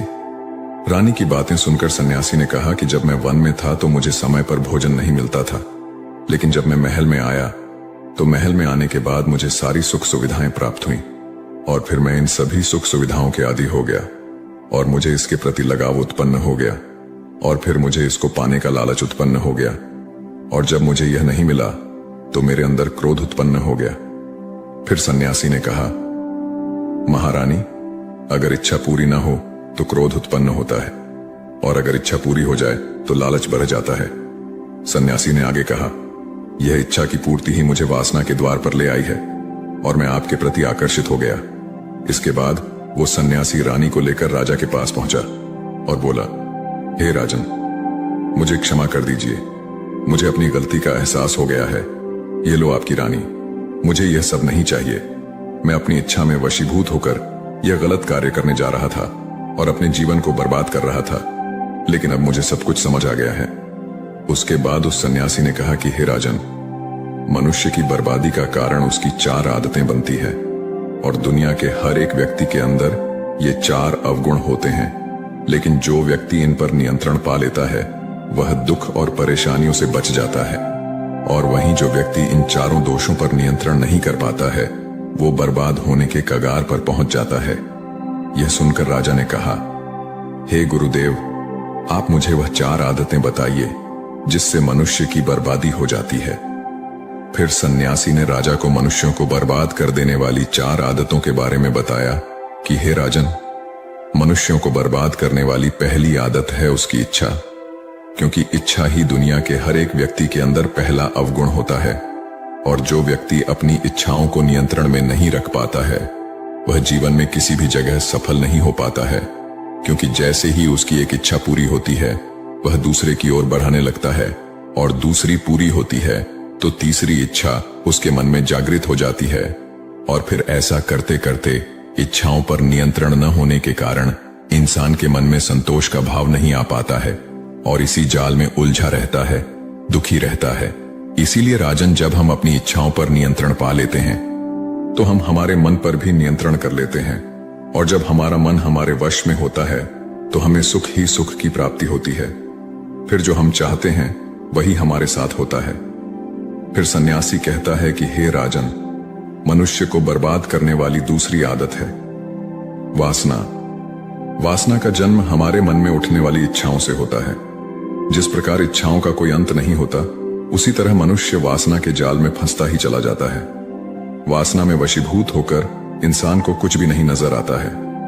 आज तक जितनी भी लड़ाइयां हुई हैं, उसका सबसे बड़ा कारण स्त्री को पाने की इच्छा के कारण ही हुई है। स्त्री के प्रेम में वशीभूत होकर आज से पहले कई राजा महाराजाओं ने युद्ध किया है। रावण एक बड़ा बुद्धिमान व्यक्ति था, लेकिन वह माता सीता की सुंदरता से वशीभूत होकर अपने आप को बर्बाद कर लिया। उसकी मृत्यु का कारण एक स्त्री ही बनी थी। कई राजा महाराजा तो युद्ध में इसलिए हार गए क्योंकि वो लोग स्त्रियों से रासलीला रचाने में ही रह गए। ईश्वर ने तो स्त्री की उत्पत्ति इस संसार को बनाने के लिए की है, लेकिन आजकल लोगों ने इसे अपना वासना का रूप बना लिया है। स्त्री को अपने मनोरंजन का सामान सोचने लगे हैं और जब उन्हें अपना ये मनोरंजन नहीं मिलता तो वो पागल हो जाते हैं और न जाने क्या क्या कर बैठते हैं। इसलिए हे राजन, जितना हो सके उतना वासना से दूर रहना चाहिए। फिर सन्यासी कहते हैं कि हे राजन, मनुष्य को बर्बाद करने वाली तीसरी आदत है क्रोध, क्योंकि जब मनुष्य की वासना की पूर्ति नहीं होती है तो उसके अंदर क्रोध उत्पन्न हो जाता है और जब व्यक्ति को क्रोध आता है तो उस पर उसका नियंत्रण नहीं होता है और फिर वह क्रोध में आकर कई गलत निर्णय ले लेता है। क्रोध में व्यक्ति दूसरों को भला बुरा कह देता है गालियां भी निकाल देता है, और जब उनका क्रोध शांत होता है तो उन्हें अपनी गलतियों का एहसास होता है। लेकिन तब तक तो सब कुछ बर्बाद हो चुका होता है। क्रोध के कारण मनुष्य के कई बने बनाए काम बिगड़ जाते हैं। जब मनुष्य के अंदर क्रोध उत्पन्न होता है तो वह अंदर से बहुत कमजोर हो जाता है, और एक कमजोर मनुष्य जीवन में कुछ नहीं कर सकता है, उसे कभी भी सफलता नहीं मिलती है। फिर सन्यासी कहता है, हे राजन, मनुष्य को बर्बाद करने वाली चौथी आदत है लालच। हे राजन, लालच का फल सदैव ही बुरा होता है। लालच में पड़कर हम बहुत लोगों का बुरा कर देते हैं। हर मनुष्य के जीवन में ऐसे अवसर अवश्य आते हैं जब वो लालच कर बैठता है, और अधिक पाने की लालसा में वो कुछ ऐसा कर जाता है जिससे जो उसके पास था वो भी वह खो देता है। क्योंकि जैसे ही व्यक्ति की एक इच्छा पूरी होती है, उसका लालच भी बढ़ जाता है और उसके मन में और कई सारे आकांक्षाएं जन्म लेने लगती हैं। जो व्यक्ति अपने जीवन में लालच करता है वो कामयाबी से भी धीरे धीरे दूर हो जाता है। अगर हम समय रहते ही अपने लालच को त्याग दें और उसके फेरे में न पड़े तो हम एक सफल व्यक्ति अवश्य बन सकते हैं। फिर अंत में सन्यासी कहता है कि हे राजन, अगर मनुष्य इन 4 आदतों को छोड़ देता है तो उसे जीवन में सफल होने से कोई नहीं रोक सकता है। मैं तो एक सन्यासी होकर इन आदतों में पड़ गया और खुद को बर्बाद करने लगा। तो सोचिए, एक साधारण मनुष्य के साथ क्या हो सकता है। इसलिए हे राजन, इन 4 आदतों से मनुष्य को हमेशा दूर रहना चाहिए। एक बार की बात है, एक लड़का अत्यंत जिज्ञासु था। जहां भी उसे कोई नई चीज सीखने को मिलती, वह उसे सीखने के लिए तत्पर हो जाता। उसने एक तीर बनाने वाले से तीर बनाना सीखा, नाव बनाने वाले से नाव बनाना सीखा, मकान बनाने वाले से मकान बनाना सीखा, बांसुरी वाले से बांसुरी बनाना सीखा। इस प्रकार वह अनेक कलाओं में प्रवीण हो गया। लेकिन उसमें थोड़ा अहंकार आ गया। वह अपने परिजनों व मित्रों से कहता, इस पूरी दुनिया में मुझ जैसा प्रतिभा का धनी कोई नहीं होगा। एक शहर में गौतम बुद्ध का आगमन हुआ। उन्होंने जब उस लड़के की कला और अहंकार दोनों के विषय में सुना तो मन में सोचा कि इस लड़के को एक ऐसी कला सिखानी चाहिए जो अब तक की सीखी कलाओं से बड़ी हो। वे भिक्षा का पात्र लेकर उसके पास गए।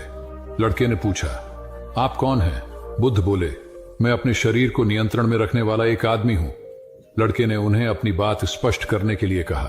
तब उन्होंने कहा, जो तीर चलाना जानता है वह तीर चलाता है, जो नाव चलाना जानता है वह नाव चलाता है, जो मकान बनाना जानता है वह मकान बनाता है, मगर जो ज्ञानी है वह स्वयं पर शासन करता है। लड़के ने पूछा, वह कैसे? बुद्ध ने उत्तर दिया, यदि कोई उसकी प्रशंसा करता है तो वह अभिमान से फूलकर खुश नहीं हो जाता, और यदि कोई उसकी निंदा करता है तो भी वह शांत बना रहता है। ऐसा व्यक्ति ही सदैव आनंद में रहता है। लड़का जान गया कि सबसे बड़ी कला स्वयं को वश में रखना है।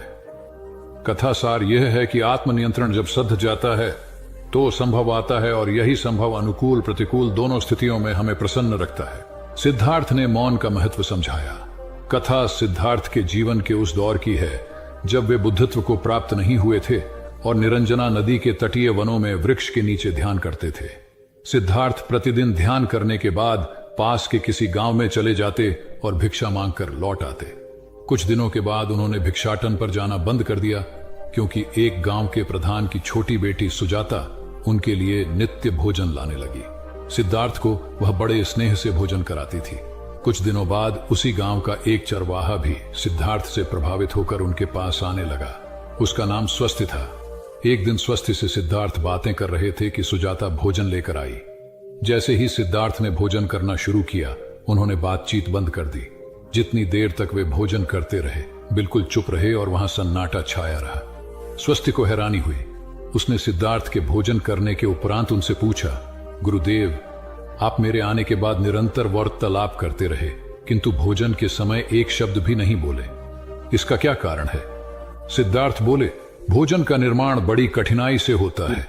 किसान पहले बीज बोता है, फिर पौधों की रखवाली करता है, और तब कहीं जाकर अनाज पैदा होता है। फिर घर की महिलाएं उसे बड़े जतन से खाने योग्य बनाती हैं। इतनी कठिनाई से तैयार भोजन का पूरा आनंद तभी संभव है जब हम पूर्णतः मौन हों। भोजन के दौरान मैं मौन रहकर उसका पूरा स्वाद लेता हूं। वस्तुतः शांति से किया गया भोजन न केवल शारीरिक भूख को तृप्त करता है, बल्कि मानसिक आनंद और सात्विक ऊर्जा भी देता है। बुद्ध ने संयम रखना सिखाया। बुद्ध के पास उनका एक शिष्य आया और बौखलाए स्वर में बोला, जमींदार राम सिंह ने मेरा अपमान किया है, आप सभी चलें, उसे सबक सिखाना होगा। बुद्ध बोले, प्रिय वर, सच्चे बौद्ध का अपमान करने की शक्ति किसी में नहीं होती।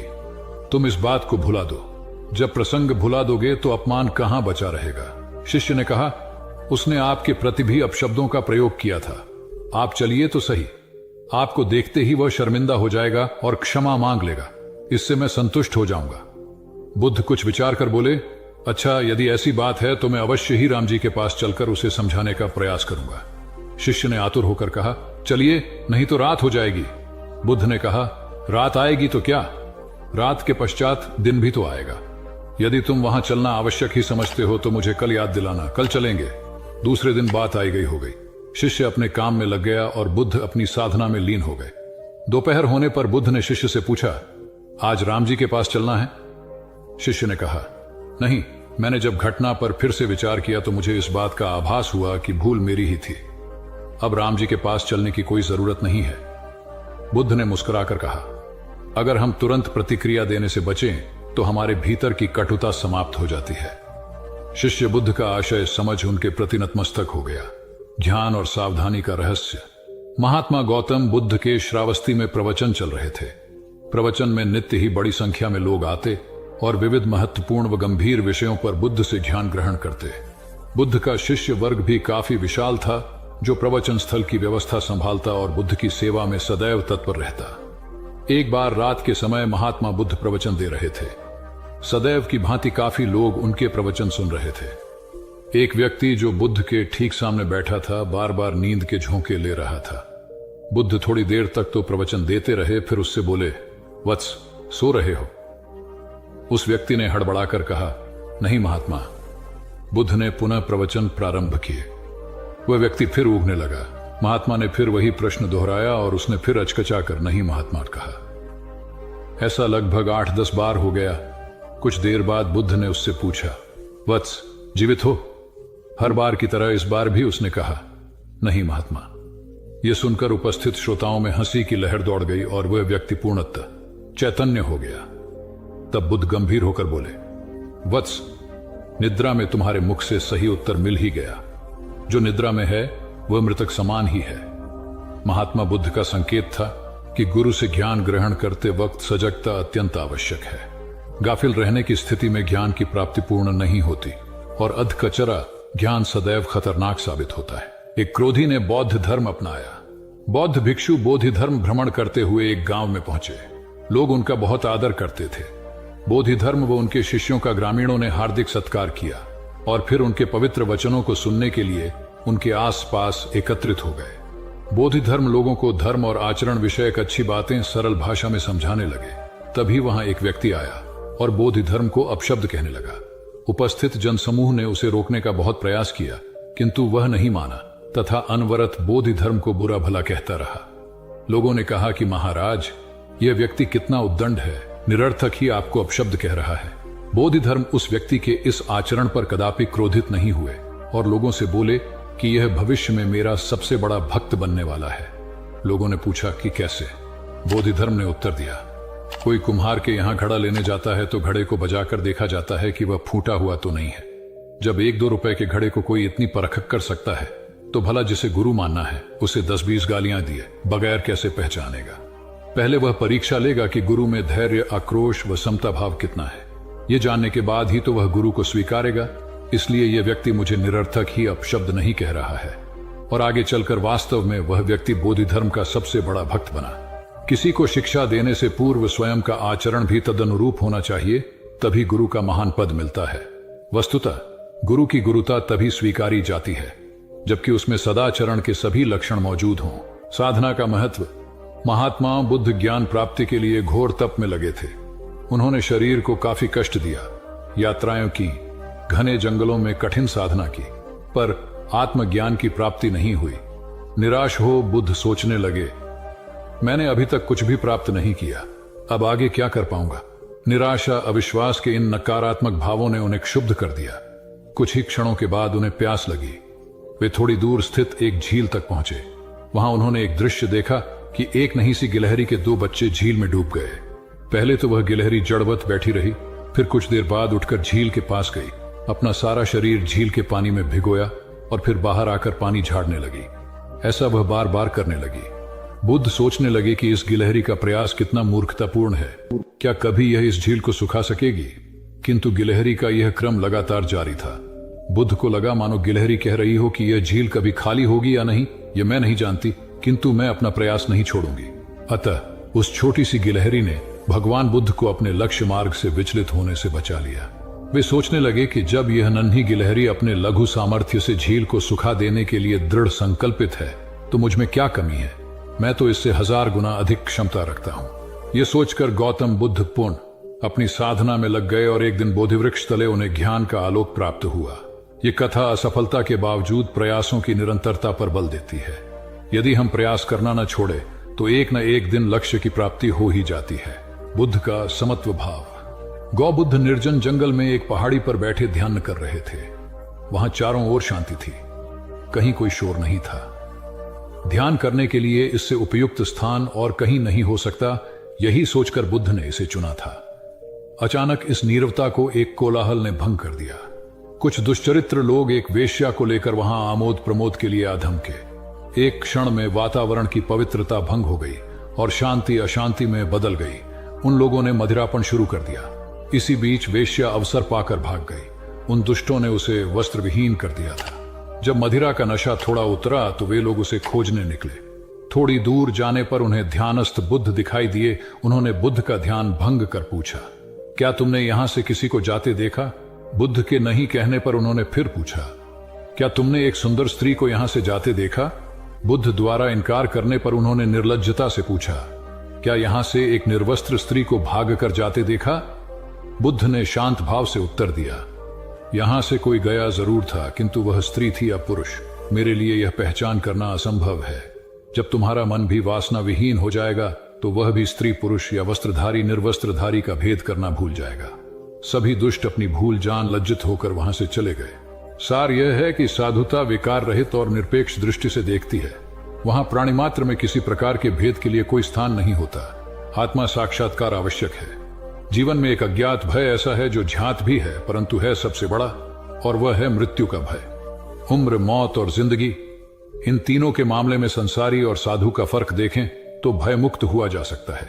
संत कितना जिए यह महत्वपूर्ण नहीं होता, कैसे जिए यह उपयोगी होता है। देह त्यागने के पूर्व बुद्ध ने जो अंतिम वाक्य कहे थे उसे समझा जाना चाहिए। हंद दानी भिक्खवे आमंत्रयामि वह धमासनरवारा अपमादीन संपादे था इति, अर्थात हर वस्तु नाशवान है। जीवन का संपादन अप्रमाद के साथ करो। आलस्य के साथ वासना का समावेश हो जाए तो प्रमाद शुरू होता है। बुद्ध ने अपने भिक्षुओं को अपनी अंतिम क्रिया के बारे में भी विस्तार से समझा दिया था। मौत को उन्होंने उत्सव बनाया। भौतिकता की आंधी में आज हम इतने भयभीत हैं कि सांप को तो मार देते हैं और रस्सी से डर जाते हैं। हमारी मौत अवसाद तथा संतों की मृत्यु उपदेश हो जाती है। इसे दिव्य बनाने का प्रयास उम्र के हर पल में और जिंदगी के हर पड़ाव पर सतत करना होगा। कहते हैं जब बुद्ध संसार से गए तो उनकी उम्र 80 वर्ष थी, लेकिन संत समाज मानता है कि वे 40 साल के थे, क्योंकि जब वे 40 वर्ष के थे तब एक पीपल के वृक्ष के नीचे 7 दिन सतत समाधि में रहे और तभी उन्हें पूर्णिमा के दिन बुद्धत्व प्राप्त हुआ था। उसके बाद वे 40 वर्ष और जीवित रहे। अध्यात्म कहता है उम्र तो उसी को मानेंगे जिन क्षणों में आप स्वयं को जान गए। इसलिए याद रखें, कितना जिए यह संसार का समीकरण है, कैसा जिए यह अध्यात्म का गणित है। कौन कौन मोक्ष चाहते हैं? प्रवचन को समाप्ति के बाद भगवान गौतम बुद्ध के पास कई लोग आते थे और अपनी जिज्ञासाओं का समाधान प्राप्त करते थे। एक दिन एक ग्रामीण गौतम बुद्ध के पास आया और बोला, भगवान, आप कई वर्षों से शांति, सत्य और मोक्ष की बात लोगों को समझा रहे हैं, किंतु अब तक कितने लोगों को मोक्ष मिला है? बुद्ध ने कहा, तुम कल आना, तब मैं तुम्हारी बात का उत्तर दूंगा। किंतु आने से पहले एक काम करना, पूरे गांव का चक्कर लगाते हुए सभी लोगों से पूछकर आना कि कौन कौन शांति चाहते हैं और कौन कौन सत्य एवं मोक्ष। अगले दिन उस ग्रामीण ने घंटों गांव का चक्कर लगाया, किंतु उसे एक भी व्यक्ति ऐसा नहीं मिला जो शांति, सत्य और मोक्ष चाहता हो। कोई धन चाहता था तो कोई यश, किसी को संतान चाहिए थी तो किसी को दीर्घायु। ग्रामीण बुद्ध के पास आकर बोला, ये विचित्र गांव है भगवान, कोई कुछ चाहता तो कोई कुछ, लेकिन शांति, सत्य और मोक्ष चाहने वाला कोई नहीं है। तब बुद्ध ने उत्तर दिया, इसमें विचित्र कुछ नहीं है। हम में से प्राय सभी सुख चाहते हैं, शांति नहीं। सुख प्राप्ति के लिए वे शांति के विपरीत मार्ग पर चलते हैं, इसलिए वे सुख और शांति का मार्ग नहीं पा सकते। सार यह है कि व्यक्ति सुख की खोज भौतिकता में करता है, जो निरंतर लिप्सा को बढ़ाती है, और लिप्सा कभी शांति नहीं आने देती। शांति का मार्ग संतोष और सीमित चाह में निहित होता है, तथा शांति ही सही मायनों में सुख का वाहक है, क्योंकि सुख शरीर से बढ़कर आत्मा का विषय है। मैं आत्म विजय का प्रतीक हूं। एक बौद्ध ब्रह्मचारी ने कई देशों में घूमकर विभिन्न कलाएं सीखी। एक देश में उसने एक व्यक्ति से बाण बनाने की कला सीखी। कुछ दिनों के बाद वह अन्य देश में गया। वहां उसने नौ निर्माण कलाएं सीखी, क्योंकि वहां बहुतायत में जहाज बनाए जाते थे। फिर वह किसी तीसरे देश में गया तो कई ऐसे व्यक्तियों के संपर्क में आया जो गृह निर्माण करते थे। यहां उसने गृह निर्माण कला सीखी। इस प्रकार वह 16 देशों में गया और कई कलाओं का झांता होकर लौटा। जब वह अपने देश पहुंचा तो अहंकार ग्रस्त हो लोगों से पूछता, इस संपूर्ण पृथ्वी पर मुझ जैसा कोई चतुर व्यक्ति है? भगवान बुद्ध ने उस युवा ब्रह्मचारी से घमंड की ऐसी अति देखकर उसे एक उच्चतर कला सिखानी चाहिए। वे एक वृद्ध भिखारी का वेश बनाकर हाथ में भिक्षा पत्र लिए उसके सामने गए। ब्रह्मचारी ने बड़े अभिमान से पूछा, कौन हो तुम? बुद्ध बोले, मैं आत्मविजय का पथिक हूं। ब्रह्मचारी ने उसके कथन का अर्थ जानना चाहा तो वे बोले, ईशुकर बाण बना लेता है, नौ चालक जहाज पर नियंत्रण रख लेता है, गृह निर्माता घर भी बना लेता है, किंतु वह तो महाविद्वान नहीं होगा जो अपने शरीर और मन पर विजय पा सके। संसार की प्रशंसा व अपशब्द दोनों ही दशाओं में जिसका मन स्थिर रहे, वही साधक शांति और निर्वाण को प्राप्त करता है। गौतम बुद्ध की इन बातों को सुनकर ब्रह्मचारी को अपनी भूल का एहसास हुआ। वस्तुतः अहंकार का त्याग ही ईश उपलब्धि का द्वार है, इसलिए ईश्वर की प्राप्ति के इच्छुक भक्त को अहंकार से सर्वथा मुक्त रहना चाहिए। महात्मा बुद्ध ज्ञान प्राप्ति के लिए घोर तप में लगे थे। उन्होंने शरीर को काफी कष्ट दिया, यात्राएं की, घने जंगलों में कठिन साधना की, पर आत्मज्ञान की प्राप्ति नहीं हुई। निराश हो बुद्ध सोचने लगे, मैंने अभी तक कुछ भी प्राप्त नहीं किया, अब आगे क्या कर पाऊंगा? निराशा, अविश्वास के इन नकारात्मक भावों ने उन्हें क्षुब्ध कर दिया। कुछ ही क्षणों के बाद उन्हें प्यास लगी। वे थोड़ी दूर स्थित एक झील तक पहुंचे। वहां उन्होंने एक दृश्य देखा कि एक नही सी गिलहरी के 2 बच्चे झील में डूब गए। पहले तो वह गिलहरी जड़वत बैठी रही, फिर कुछ देर बाद उठकर झील के पास गई, अपना सारा शरीर झील के पानी में भिगोया और फिर बाहर आकर पानी झाड़ने लगी। ऐसा वह बार बार करने लगी। बुद्ध सोचने लगे कि इस गिलहरी का प्रयास कितना मूर्खतापूर्ण है। क्या कभी यह इस झील को सुखा सकेगी? किंतु गिलहरी का यह क्रम लगातार जारी था। बुद्ध को लगा मानो गिलहरी कह रही हो कि यह झील कभी खाली होगी या नहीं, यह मैं नहीं जानती, किंतु मैं अपना प्रयास नहीं छोड़ूंगी। अतः उस छोटी सी गिलहरी ने भगवान बुद्ध को अपने लक्ष्य मार्ग से विचलित होने से बचा लिया। वे सोचने लगे कि जब यह नन्ही गिलहरी अपने लघु सामर्थ्य से झील को सुखा देने के लिए दृढ़ संकल्पित है तो मुझ में क्या कमी है? मैं तो इससे 1000 गुना अधिक क्षमता रखता हूं। यह सोचकर गौतम बुद्ध पुनः अपनी साधना में लग गए और एक दिन बोधिवृक्ष तले उन्हें ज्ञान का आलोक प्राप्त हुआ। यह कथा असफलता के बावजूद प्रयासों की निरंतरता पर बल देती है। यदि हम प्रयास करना न छोड़े तो एक न एक दिन लक्ष्य की प्राप्ति हो ही जाती है। बुद्ध अपने साधना काल में एक निर्जन स्थान पर ध्यान मग्न बैठे थे। इसी स्थान पर एक यक्ष का वास था। यह बात बुद्ध को झांत नहीं थी। वे तो वहां पहुंचे और शांत वातावरण देखकर ध्यान मग्न हो गए। उस समय यक्ष वहां पर नहीं था। रात होने पर जब वह आया तो उस स्थान पर एक अनजान व्यक्ति को देखकर आग बबूला हो गया। बड़े जोर से वह दहाड़ा, किंतु बुद्ध का ध्यान भंग नहीं हुआ। यक्ष ने उन्हें हाथी का रूप धारण कर डराना चाहा, किंतु बुद्ध यथावत ध्यान मग्न बैठे रहे। उसने बुद्ध को डराने के लिए क्रमशः शेर, चीता, बाघ आदि का रूप धारण किया, किंतु बुद्ध अविचलित ही बने रहे। अंत में उसने भयंकर विषधर का रूप धारण कर उनके पैर के अंगूठे को ढंस लिया, किंतु बुद्ध पर उसके विष का भी कोई असर नहीं हुआ। वे अब भी अप्रभावित रहे। विषधर उनके शरीर पर चढ़ गया और उनके गले से लिपटकर उन्हें जोरों से काट लिया, लेकिन इतने प्रयासों के बावजूद भी बुद्ध की साधना को भंग नहीं कर पाया। थक हार कर नीचे उतर आया और उनसे कुछ कदमों की दूरी पर लेटकर अपनी थकान उतारने लगा। ध्यान पूर्ण होने पर बुद्ध ने उसकी तरफ देखा और उसे बहुत स्नेह से दुलारा। उनका निश्चल प्रेम देखकर सर्प का विष अमृत बन गया और यक्ष ने श्रद्धापूर्वक बुद्ध को नमन किया। कहानी का सार यह है कि मन की कलुषता पर एकाग्रता, स्नेह और संभव से ही विजय प्राप्त की जा सकती है। बौद्ध भिक्षु बोधि धर्म भ्रमण करते हुए एक गांव में पहुंचे। लोग उनका बहुत आदर करते थे। बोधि धर्म व उनके शिष्यों का ग्रामीणों ने हार्दिक सत्कार किया और फिर उनके पवित्र वचनों को सुनने के लिए उनके आसपास एकत्रित हो गए।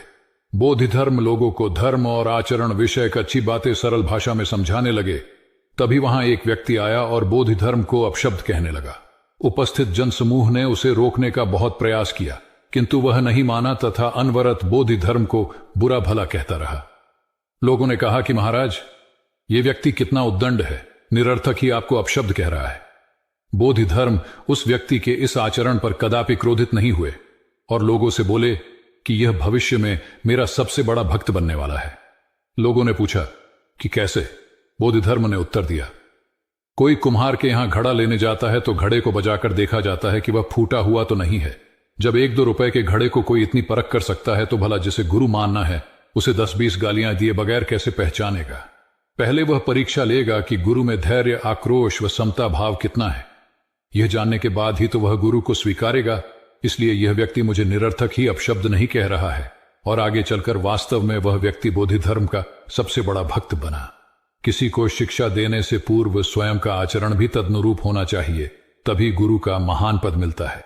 वस्तुतः गुरु की गुरुता तभी स्वीकारी जाती है जबकि उसमें सदाचरण के सभी लक्षण मौजूद हों।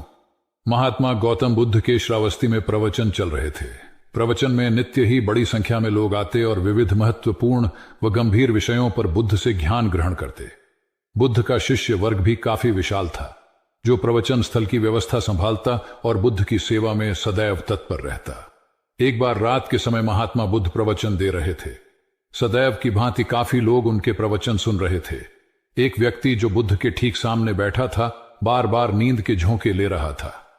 बुद्ध थोड़ी देर तक तो प्रवचन देते रहे, फिर उससे बोले, वत्स, सो रहे हो? उस व्यक्ति ने हड़बड़ाकर कहा, नहीं महात्मा। बुद्ध ने पुनः प्रवचन प्रारंभ किए। वह व्यक्ति फिर ऊँघने लगा। महात्मा ने फिर वही प्रश्न दोहराया और उसने फिर अचकचाकर नहीं महात्मा कहा। ऐसा लगभग 8-10 बार हो गया। कुछ देर बाद बुद्ध ने उससे पूछा, वत्स, जीवित हो? हर बार की तरह इस बार भी उसने कहा, नहीं महात्मा। यह सुनकर उपस्थित श्रोताओं में हंसी की लहर दौड़ गई और वह व्यक्ति पूर्णतः चैतन्य हो गया। तब बुद्ध गंभीर होकर बोले, वत्स, निद्रा में तुम्हारे मुख से सही उत्तर मिल ही गया। जो निद्रा में है वह मृतक समान ही है। महात्मा बुद्ध का संकेत था कि गुरु से ज्ञान ग्रहण करते वक्त सजगता अत्यंत आवश्यक है। गाफिल रहने की स्थिति में ज्ञान की प्राप्ति पूर्ण नहीं होती और अधकचरा ज्ञान सदैव खतरनाक साबित होता है।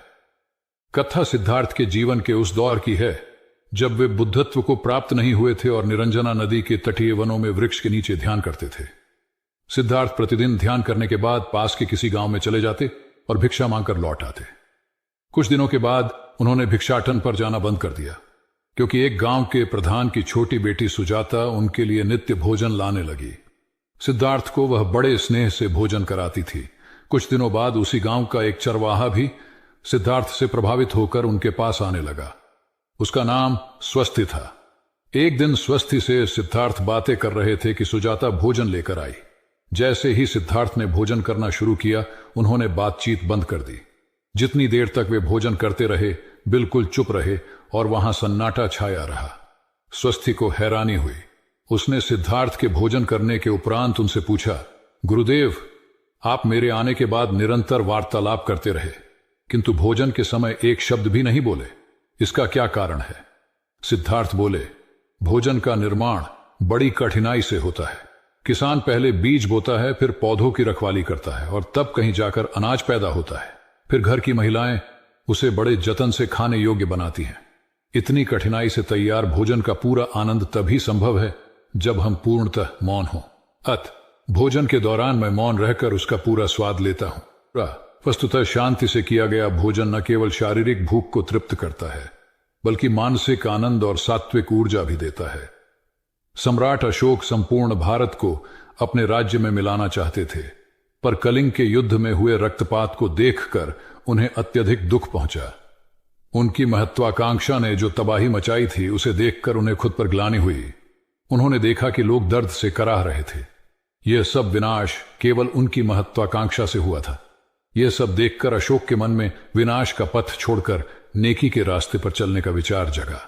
अशोक की राजधानी पाटलिपुत्र थी। पाटलिपुत्र अब पटना के रूप में जाना जाता है। पटना से गया भी अधिक दूर नहीं है, जहां बोधि वृक्ष के नीचे महात्मा बुद्ध को ज्ञान प्राप्त हुआ था। बुद्ध के अष्टप्रद मार्ग, शांति और दया के संदेश ने अशोक के दिलो दिमाग में इतनी उथल पुथल पैदा कर दिया कि उन्होंने उस मार्ग को अपनाने का फैसला किया। इस पथ पर चलने से उन्होंने इतिहास में अपनी अमिट छाप छोड़ी। अशोक ने अपने पुत्र को सिलोन, अब श्रीलंका, और अन्य कई लोगों को सुदूर क्षेत्रों में दूत बनाकर भेजा। एक निर्दयी महत्वाकांक्षा एक ऐसे पवित्र उद्देश्य में बदल चुकी थी जिसमें कुछ अच्छा कर गुजरने की, करुणा और प्रेम के संदेश को चारों ओर फैलाने की इच्छा थी।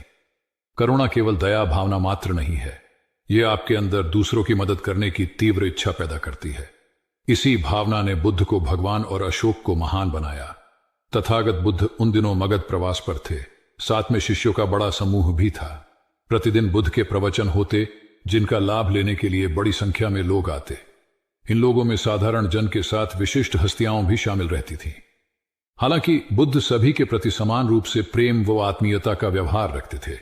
इन लोगों में नगर सेठ का पुत्र भी था, जो बड़े ध्यान से बुद्ध के प्रवचन सुनता था।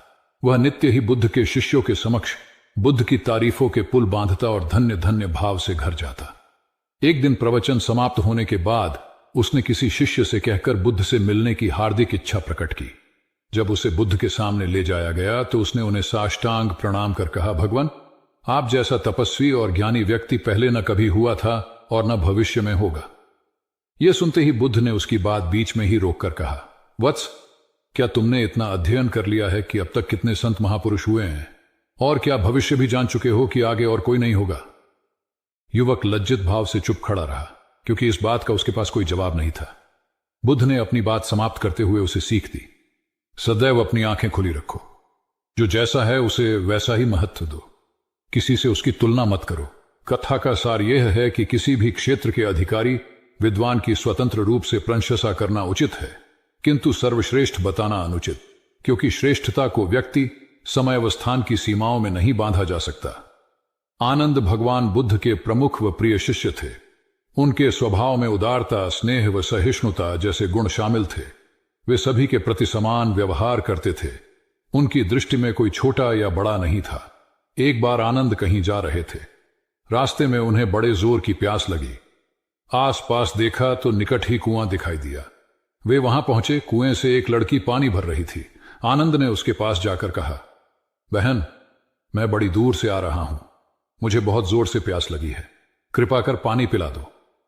उनकी बात सुनते ही लड़की कांप उठी, क्योंकि वह अछूत जाति की थी। वह जानती थी कि किसी ऊंची जाति के व्यक्ति को पानी पिलाना उसके अधिकार क्षेत्र से बाहर है। वह निगाह नीची कर चुपचाप खड़ी रही।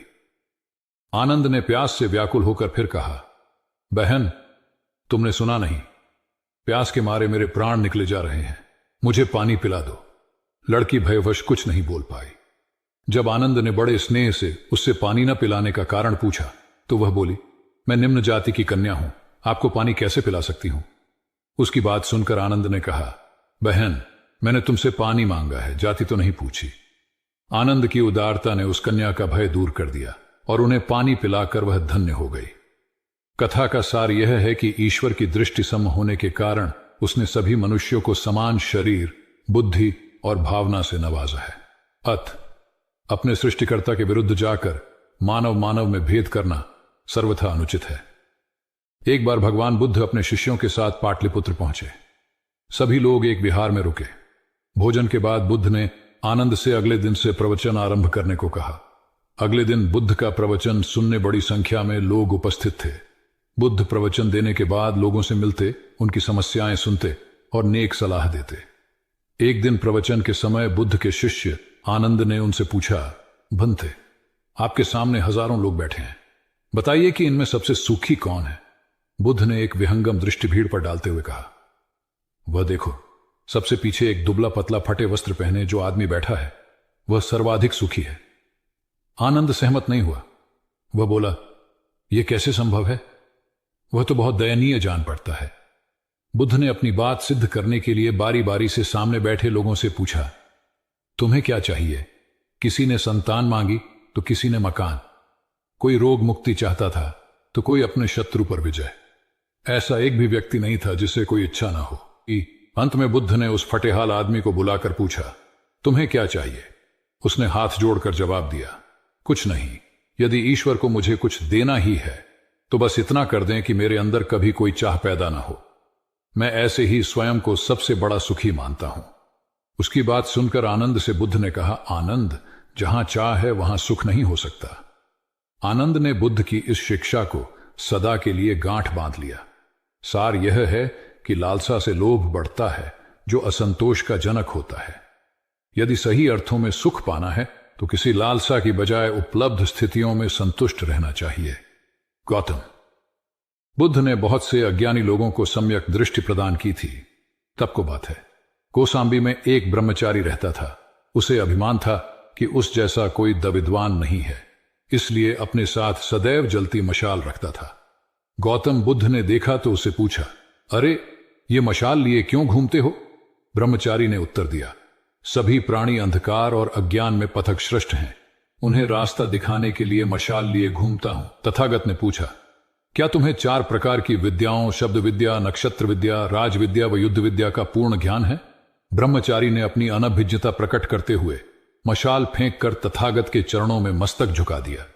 उसका ज्ञान गर्व चूर हो गया। जो दूसरों को मूर्ख समझकर उनसे घृणा करता है वो उस व्यक्ति की तरह है जो स्वयं अंधा होकर दूसरों को मशाल दिखाता घूमता है। अहंकारी कभी विवेकवान नहीं हो सकता और बिना विवेक के सत असत का ज्ञान नहीं हो सकता। अंततः ऐसे विवेकांत व्यक्ति को जीवन में कोई उपलब्धि प्राप्त नहीं होती, हताशा ही हाथ लगती है। काशाय वस्त्र पहन लिए। उसने सुना, आप एकाहारी हो गए हैं, वह भी एकाहारी हो गई। आपने उत्तम पलंग पर सोना त्याग दिया है तो इसने भी त्याग दिया। आपने माला का त्याग किया, गंध का त्याग किया तो इसने भी वह सब त्याग दिया। मायके वाले इसे संदेश भेजते हैं, वे इसे ले जाना चाहते हैं, लेकिन यह यहीं रहती है, इसी कक्ष में। यह गुण की मूर्ति है। राजा स्नेह से अपनी बहू को देखते रहे।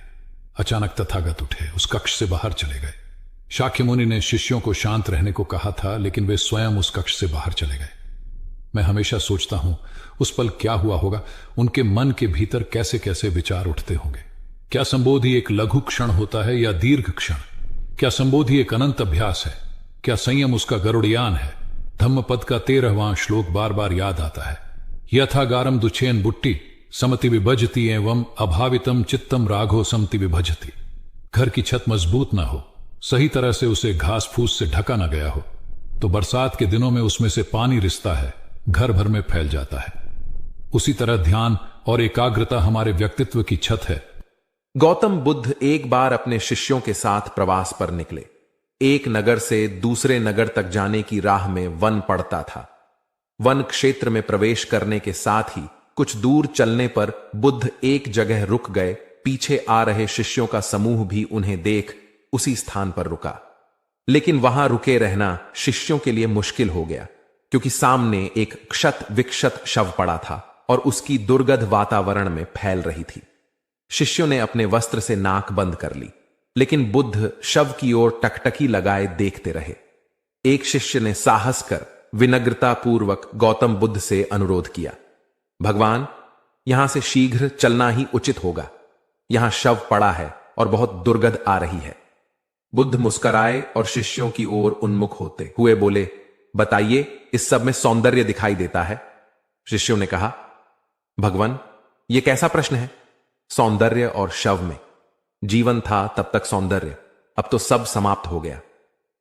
बुद्ध ने शव की ओर इशारा करके बताया, देखो, जब कभी यह व्यक्ति जीवित रहा होगा इसकी दंत पंक्तियां अद्वितीय रही होंगी। मृत्यु के बाद भी इसके दंत देखकर यही साबित होता है। वहां खड़े सभी शिष्यों ने दृष्टि डाली तो पाया बुद्ध सही कह रहे थे। तब शिष्यों को भान हुआ कि शव में भी अच्छाई हो सकती है। दरअसल सौंदर्य निर्जीव में भी नजर आ सकता है। केवल शर्त यह है कि दृष्टि बुद्ध के समान बुराई में भी अच्छाई देखने वाली होनी चाहिए। गुलाब की एक शाखा में फूल की तुलना में कांटे ही अधिक होते हैं, पर हम फूल चुनते हैं, कांटे नहीं। ठीक इसी तरह किसी में 100 बुराइयां नहीं, अच्छाई देखनी चाहिए। प्राचीन सियालकोट में एक बार बौद्धों का बहुत बड़ा भिक्षु संघ आया। इस संघ को एक ऐसे वेद पाठी ब्राह्मण के विषय में झांत हुआ जो इतना रूढ़िवादी था कि किसी अवैदिक पंडित की छाया भी स्वयं पर नहीं पड़ने देता था। उसे सुधारने का बीड़ा एक भिक्षु ने उठाया। अगले दिन वह अपना भिक्षा पात्र लेकर ब्राह्मण के घर पहुंच गया और पूछा, कुछ आहार पानी की सुविधा है? उसकी बात सुनकर घर के सभी लोग मौन रहे और उसकी ओर घृणा की दृष्टि से देखा। भिक्षु लौट आया। दूसरे दिन फिर गया और वही प्रश्न दोहराया। इस बार भी उसे चुप्पी और तिरस्कार का सामना करना पड़ा। वह पुनः लौट गया। एक दिन जब वह ब्राह्मण के घर पहुंचा तो ब्राह्मण वहां नहीं था। नित्य आने जाने से ब्राह्मणी का मन पसीज गया। वह बोली, मैं तो तुम्हें आहार पानी दे दूं, किंतु पंडित जी की नाराजगी के कारण विवश हूं। भिक्षु ने कहा, कोई बात नहीं बहन, मैं अपना काम करता हूं, तुम अपना काम करो। वापस लौटते हुए भिक्षु को ब्राह्मण मिल गया। उसने भिक्षु को खूब खरी खोटी सुनाई। तब भिक्षु ने कहा, इतने दिनों तक आपके घर से कुछ नहीं मिला, किंतु आज आपकी पत्नी ने नहीं दी है। अब किसी दिन हां भी मिल जाएगा। ब्राह्मण थोड़ा शांत हुआ और बोला, यह क्रम कब तक जारी रखोगे? भिक्षु ने उत्तर दिया, जब तक जीवित हूं। उसका धैर्य देख ब्राह्मण का अहंकार पिघल गया और उसने भिक्षु से क्षमा मांगी। वस्तुतः धैर्य व सहिष्णुता के बल पर बड़ी से बड़ी प्रतिकूलता को अनुकूलता में बदला जा सकता है। भगवान बुद्ध के प्रवचन सुनने के लिए एक व्यक्ति नियमित रूप से आता था। इस प्रकार उसे 1 माह हो चुका था, किंतु उसके जीवन पर कोई प्रभाव नहीं पड़ा। भगवान बुद्ध उपदेश में कहते थे कि धर्म पर चलो, अपने जीवन से राग द्वेष को दूर करो, काम क्रोध लोभ मोह और अहंकार से सदा दूर रहो।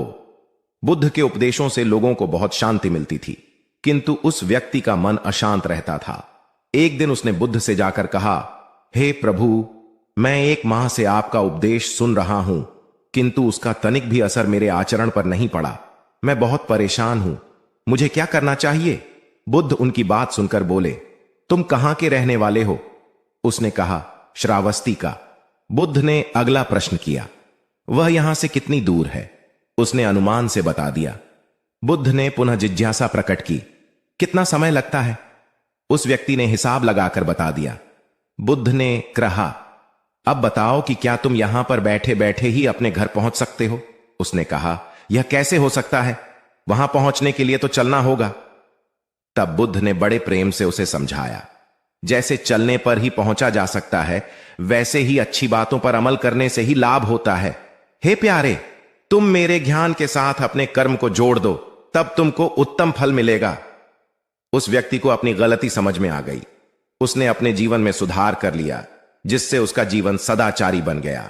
एक छोटी सी नदी थी, उसके दोनों किनारों पर लोग रहते थे। नदी के पानी से दोनों ओर के लोग अपना अपना काम चलाते थे और सुखमय जीवन बिताते थे। एक बार संयोग से पानी को लेकर दोनों पक्षों में तनातनी हो गई। वे एक दूसरे पर आरोप लगा रहे थे कि तुम ज्यादा पानी ले रहे हो। जब आपसी बातचीत में मामला नहीं निपटा तो वे मरने मारने पर उतारू हो गए।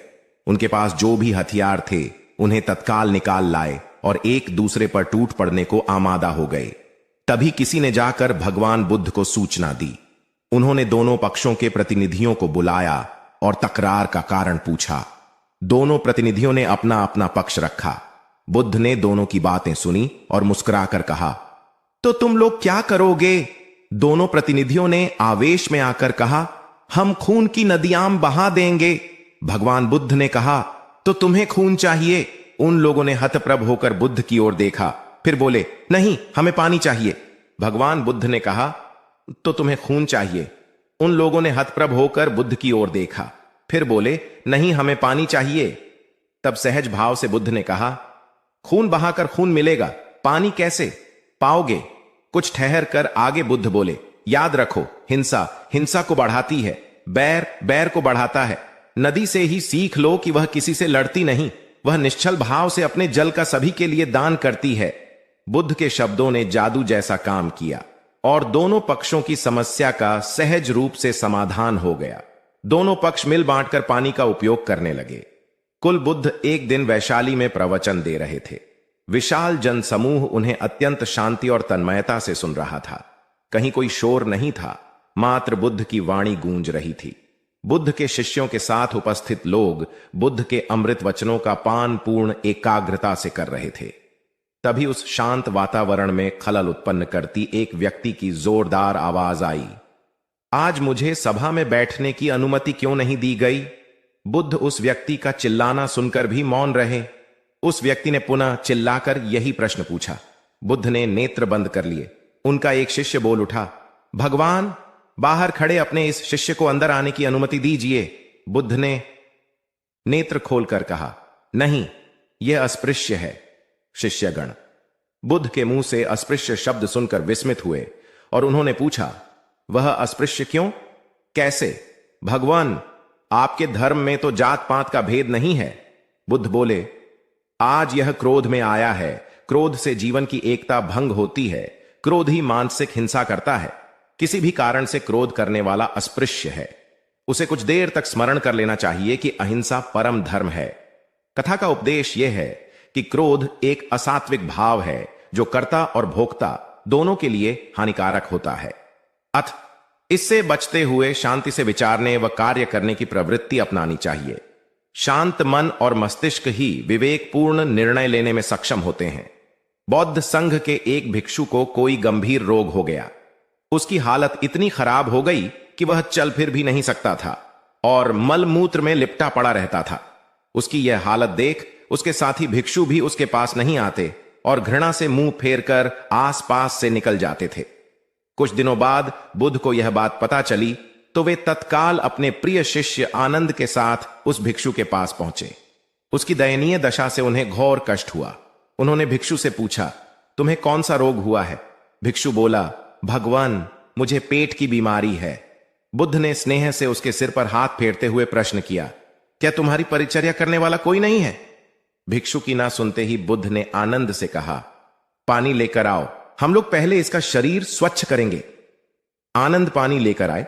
फिर बुद्ध ने भिक्षु के शरीर पर पानी डाला और आनंद ने उसके मलमूत्र को साफ किया। अच्छी तरह धो पोंछकर बुद्ध ने भिक्षु के सिर को पकड़ा और आनंद ने पैरों को। इस प्रकार उसे उठाकर चारपाई पर लिटा दिया।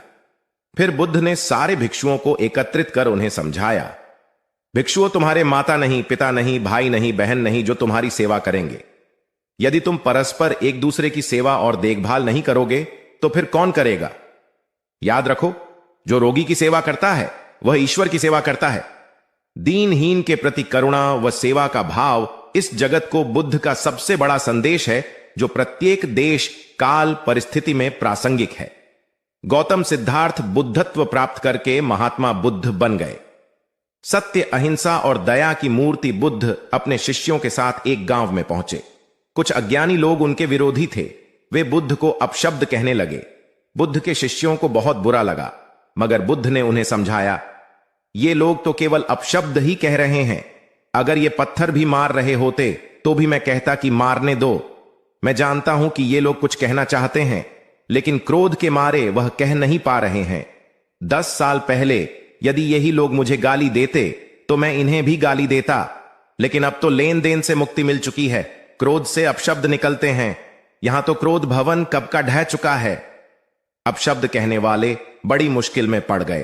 तभी बुद्ध ने अपने शिष्यों से पूछा, इस गांव में कुछ लोग अपशब्द कह रहे हैं, इन्हें बताओ कि वहां के लोग फल और मिठाइयां लेकर आए थे। बुद्ध ने पूछा, फिर मैंने क्या किया था? शिष्यों ने बताया, आपने सारे फल और मिठाइयां यह कहकर वापस कर दी कि अब लेने वाला विदा हो चुका है, इन्हें वापस ले जाओ। आपने कहा था कि 10 साल पहले आते तो मैं सारे उपहार ले लेता। बुद्ध ने पूछा, फिर उन लोगों ने मिठाइयों का क्या किया होगा? शिष्यों ने बताया, गांव में बांट दी होगी। बुद्ध बोले, उन लोगों ने मिठाइयां गांव में बांट दी, लेकिन मैं उन लोगों से कहूंगा कि अपशब्द में न बांटें। बुद्ध फिर बोले, ये लोग अपशब्दों के थाल सजाकर लाए हैं, लेकिन ये गलत आदमी के पास आ गए हैं। ये मुझसे क्रोध नहीं करवा सकते। ठीक खूंटी की तरह जो किसी को नहीं टांगती, लोग उस पर वस्त्र टांग देते हैं। एक बार जैतवन के सभी ग्रामवासी भगवान बुद्ध के दर्शन करने और उपदेश सुनने के लिए एकत्र हुए। उस समय महाकश्यप, मौदगल्यायन, सारिपुत्र, चुंद और देवदत्त जैसे प्रबुद्ध जन बुद्ध के साथ धर्म विषय गंभीर चर्चा में तन्मय थे। ग्रामवासी थोड़ा ठिठक कर खड़े हो गए, क्योंकि इतने ज्ञानी जनों के बीच उन सभी को असहज सा महसूस हो रहा था। कुछ देर बाद बुद्ध की दृष्टि इन ग्रामवासियों पर पड़ी। उन्होंने तुरंत धर्म चर्चा रोक दी। प्रबुद्ध जन बुद्ध के इस व्यवहार पर चकित हो उठे और प्रश्नात्मक दृष्टि से उनको ओर देखा। बुद्ध अनाथ पिंडक नामक जिज्ञासु से बोले, भद्र, उठो, सामने ब्राह्मण मंडली खड़ी है, उन्हें आसन दो और आतिथ्य की सामग्री ले आओ।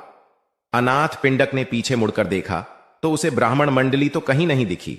मैले कुचैले या फटे वस्त्रों में खड़े ग्रामवासियों का झुंड दिखाई दिया। पिंडक ने शक्ति स्वर में कहा, देव, उन लोगों में एक भी ब्राह्मण नहीं है, ये सभी तो निम्न जाति के हैं, कई तो इनमें शूद्र हैं। बुद्ध गंभीर होकर बोले, पिंडक, जो व्यक्ति सदा श्रद्धावान है वह ब्राह्मण ही है। ये लोग प्रयोजन के लिए भावयुक्त होकर आए हैं, इसलिए इस समय तो ये ब्राह्मण ही हैं। अत तुम इनका समुचित सत्कार करो। कथा का इंगित यह है कि व्यक्ति जन्म से नहीं, कर्म से ब्राह्मण होता है। जो सद्गुणी हो और सत्कर्मी हो वे शूद्र जाति में जन्मने के बावजूद ब्राह्मण हैं तथा उसी रूप में उनका आदर किया जाना चाहिए। यदि जीवन का संतुलन बिगड़ा और थकान आई तो समझ लीजिए कि बीमारी आई, और यदि वापस ऊर्जा अर्जित करने के लिए विश्राम किया जा रहा है तो ऐसी थकान वरदान भी साबित हो सकती है। इन दिनों जिस तरह की हमारी जीवन शैली है, इसमें असंतुलन बहुत अधिक है। सुबह उठने से लेकर रात को सोने तक शरीर की कुछ नियमित क्रियाएं हैं, आदमी उसे भूल गया है। गौतम बुद्ध बहुत काम करते पर कभी थकते नहीं थे। आज भी कई साधु संत उतना ही परिश्रम कर रहे हैं जितना एक कॉर्पोरेट जगत का सफल व्यक्ति करता है, और जब वे रात को सोते हैं तो पूरी बेफिक्री के साथ। बुद्ध से उनके शिष्यों ने एक बार पूछा था, आप थकते नहीं? बुद्ध का उत्तर था, जब मैं कुछ करता ही नहीं तो थकूंगा कैसे? बात सुनने में अजीब लगती है लेकिन है बड़ी गहरी। अध्यात्म ने इसे साक्षी भाव कहा है। स्वयं को करते हुए देखना, यह वह स्थिति होती है जब तन सक्रिय और मन विश्राम की मुद्रा में होता है। आज ज्यादातर लोग असमय, अकारण थक जाते हैं, जिसका एक बड़ा कारण असंतुलित जीवन है। एक होता है थकान को महसूस करना और दूसरा है स्वाभाविक थकान। जिस समय आपकी रुचियों, इच्छाओं और मूल स्वभाव में धीमापन आने लगे, अकारण चिड़चिड़ाहट हो जाए, समझ लें कि यह थकान बीमारी है। इसलिए प्रतिदिन योग, प्राणायाम और ध्यान करें। ये क्रियाएं अपने आप में एक विश्राम है। करने वाला कोई और है, हम तो महज उसके हाथों की कठपुतली हैं। महात्मा बुद्ध का उपदेश। दाता दाता चले गए, रह गए अब कंजूस। दान मान समझे नहीं, लड़ने को तजबूत। एक बार प्रदेश में अकाल पड़ा। यह देखकर गौतम बुद्ध को बड़ा दुख हुआ। उन्होंने लोगों से कहा कि बहुत से लोग अन्न और वस्त्र के लिए तरस रहे हैं, उनकी सहायता करना हर मनुष्य का धर्म है। आप लोगों से जो कुछ बने वह दान करें। बुद्ध का उपदेश सुनकर सब लोग बिना दिए अपने अपने घर चले गए। एक गरीब व्यक्ति बैठा ही रहा। उसने सोचा कि मेरे पास तो ये वस्त्र हैं, अगर मैं इन्हें उतार कर दे दूंगा तो नंगा हो जाऊंगा। उसने फिर से सोचा कि मनुष्य बिना वस्त्र के पैदा होता है और बिना वस्त्र के ही चला जाता है। न जाने कितने साधु सन्यासी बिना वस्त्र के रहते हैं, फिर मैं बिना वस्त्र के क्यों नहीं रह सकता? उसने अपने वस्त्र उतार कर बुद्ध को दे दिए। भगवान बुद्ध ने उसे आशीर्वाद दिया। वह प्रसन्न होकर घर की ओर चल पड़ा। वह खुशी से चिल्लाकर कह रहा था, मैंने अपने आधे मन को जीत लिया है। तभी सामने से राजा की सवारी आ रही थी। उस गरीब की बात सुनकर राजा ने उसे अपने पास बुलाया और पूछा कि तुमने आधे मन को कैसे जीता है? उस गरीब ने कहा कि भगवान बुद्ध दुखियों के लिए दान मांग रहे थे। यह सुनकर मैंने अपने वस्त्र उतार दिए। पहले तो मेरे मन ने इनकार किया, फिर मैंने उसे समझाया कि मनुष्य बिना वस्त्र के पैदा होता है और मृत्यु होने पर साथ में कुछ भी नहीं जाता। राजा उसकी बात से बड़ा प्रसन्न हुआ। उसने मोतियों का हार और कीमती वस्त्र उसे दिए। उसने वह सब ले जाकर भगवान बुद्ध के चरणों में रख दिए। बुद्ध ने उसे हृदय से लगाते हुए कहा, जो दूसरों के लिए अपना सब कुछ दे देता है उसकी बराबरी कोई नहीं कर सकता। बुद्ध ने बालक को समझाया। गौतम बुद्ध ने समझाया ज्ञानी आदमी कैसे अपने ऊपर शासन करना जानता है। एक लड़का बहुत चतुर था। उसने बहुत सी कलाएं सीखी। उसे तीर चलाना आ गया। वह नाव खेने लगा और बढ़िया से बढ़िया मकान बनाना सीख गया। उसके बाद वह घर लौटा। बड़े घमंड से वह लोगों से कहता, इस दुनिया में मेरे मुकाबले का कोई नहीं है, मैं सब कुछ जानता हूं। गौतम बुद्ध ने यह देखा तो सोचा, इसे शिक्षा देनी चाहिए। उन्होंने एक बूढ़े का रूप बनाया और हाथ में भिक्षा पात्र लेकर उसके पास गए। लड़के ने पूछा, तुम कौन हो? बुद्ध ने कहा, मैं अपने मन को वश में रखने वाला एक आदमी हूं। उनकी बात लड़के को समझ में नहीं आई। उसने कहा, आपका मतलब? बुद्ध बोले, कोई आदमी तीर चलाना जानता है, कोई नाव खेना जानता है, कोई घर बनाना जानता है, लेकिन ज्ञानी आदमी अपने ऊपर शासन करना जानता है। लड़का बुद्ध के इतने कहने पर भी कुछ न समझ सका। उनसे फिर पूछा, अपने ऊपर शासन करना क्या होता है? बुद्ध ने कहा, अगर कोई उसकी प्रशंसा करे तो वह खुशी से नहीं फूलता, निंदा करे तो दुखी नहीं होता। इस तरह उसका मन उसके वश में रहता है। ऐसा आदमी किसी चीज या हुनर का अभिमान नहीं करता। बुद्ध की बात का उस लड़के पर ऐसा असर हुआ कि उस दिन से उसने डींग हाँकना बंद कर दिया। बुद्ध का शिष्य। महाभारत में बताया गया है कि भीष्म पितामह को इच्छा मृत्यु का वरदान प्राप्त था, अर्थात वे स्वयं जब तक मृत्यु का आह्वान न करें, काल उनके पास भी नहीं भटक सकता था। इसी तरह अमरता को लेकर अनेक कथाएं प्रचलित हैं। महात्मा बुद्ध अपने शिष्यों के साथ भिक्षाटन पर जा रहे थे। रास्ते में शिष्यों ने एक पौधे की तरफ इशारा करते हुए पूछा, भंते, इस पौधे की उम्र क्या है? बुद्ध ने बताया कि यह अमर वृक्ष है, इसकी उम्र अंतहीन है। तभी एक शिष्य ने उस वृक्ष को जड़ से उखाड़ फेंक दिया और बुद्ध से बोला, गुरुवर, मैंने उसे एक ही पल में उखाड़ कर समाप्त कर दिया। बुद्ध मुस्कुराए और निश्शब्द आगे बढ़ गए। महीनों बाद जब चातुर्मास बिताकर वे उसी रास्ते से लौटे तो सभी ने उस पौधे को वापस हरा भरा देखा। वृक्ष को उखाड़ने वाले शिष्य ने पूछा, तथागत, आपको इस पौधे की अनश्वरता का कैसे पता चला? बुद्ध ने उत्तर दिया, मैं इस नन्हे से पौधे की अनंत जिजीविषा को जानता था। यह जीवन और अमरता की पहली शर्त है। जिसमें यह भावना है वही जीवन को दीर्घ बना सकता है। बुद्ध की सहनशीलता। गौतम बुद्ध सत्य, अहिंसा और सहिष्णुता की प्रतिमूर्ति थे। इन्हीं सद्गुणों का उपदेश वे घूम घूम कर देते और लोगों से इन्हें अपनाने का आग्रह करते। एक दिन वे किसी गांव में पहुंचे। वहां कुछ ऐसे अज्ञानी लोग थे जो बुद्ध के विरोधी थे। वे बुद्ध को अपशब्द कहने लगे। ये देखकर बुद्ध के शिष्यों को बहुत बुरा लगा। उन्होंने बुद्ध से इसका विरोध करने का आग्रह किया तो बुद्ध ने उन्हें समझाया कि ये लोग तो अपशब्द ही कह रहे हैं। यदि ये पत्थर भी मार रहे होते तो भी मैं कहता कि मारने दो। मैं जानता हूं कि ये कुछ कहना चाहते हैं लेकिन क्रोध के कारण कह नहीं पा रहे। 10 साल पूर्व यदि ये ही लोग मुझे गाली देते तो मैं भी इन्हें गाली देता, किंतु अब तो लेन देन से मुक्ति मिल गई है। क्रोध से अपशब्द निकलते हैं। यहां तो क्रोध भवन कब का ढह चुका है। बुद्ध के विचार सुनकर अपशब्द कहने वाले हैरान रह गए। बुद्ध ने आगे अपने शिष्यों से कहा, इन लोगों को बताओ कि पिछले गांव में क्या हुआ था। शिष्यों ने बताया, वहां के लोग फल व मिठाइयां लेकर आए थे और आपने यह कहकर वे चीजें लौटा दी कि अब लेने वाला विदा हो चुका है। 10 साल पहले आते तो मैं ये सभी उपहार ले लेता। बुद्ध बोले, उन लोगों ने मिठाइयां गांव में बांट दी, लेकिन आप ये अपशब्द गांव में न बांटे। आप मुझे क्रोध नहीं दिला सकते। ठीक उस खूंटी की तरह जो किसी को नहीं टांगती, लोग उस पर वस्त्र अवश्य टांग देते हैं। कथा का सार यह है कि साक्षी भाव सच्चे संत की पहचान है। जो अच्छे बुरे, लाभ हानि, अंपना पराया के संकीर्ण भाव से मुक्त हो जाता है, उसे ही संतत्व की प्राप्ति होती है। मगध राज्य का राजकुमार श्रोण बेहद उद्दंड था। उसको दूसरों के अपमान में आनंद की अनुभूति होती थी। दूसरों को अपमानित करने में वह उम्र का ख्याल भी नहीं करता था। जब माता पिता उसकी हरकतों से बहुत परेशान हो गए तो उन्होंने अपने महल में भगवान बुद्ध को आमंत्रित किया।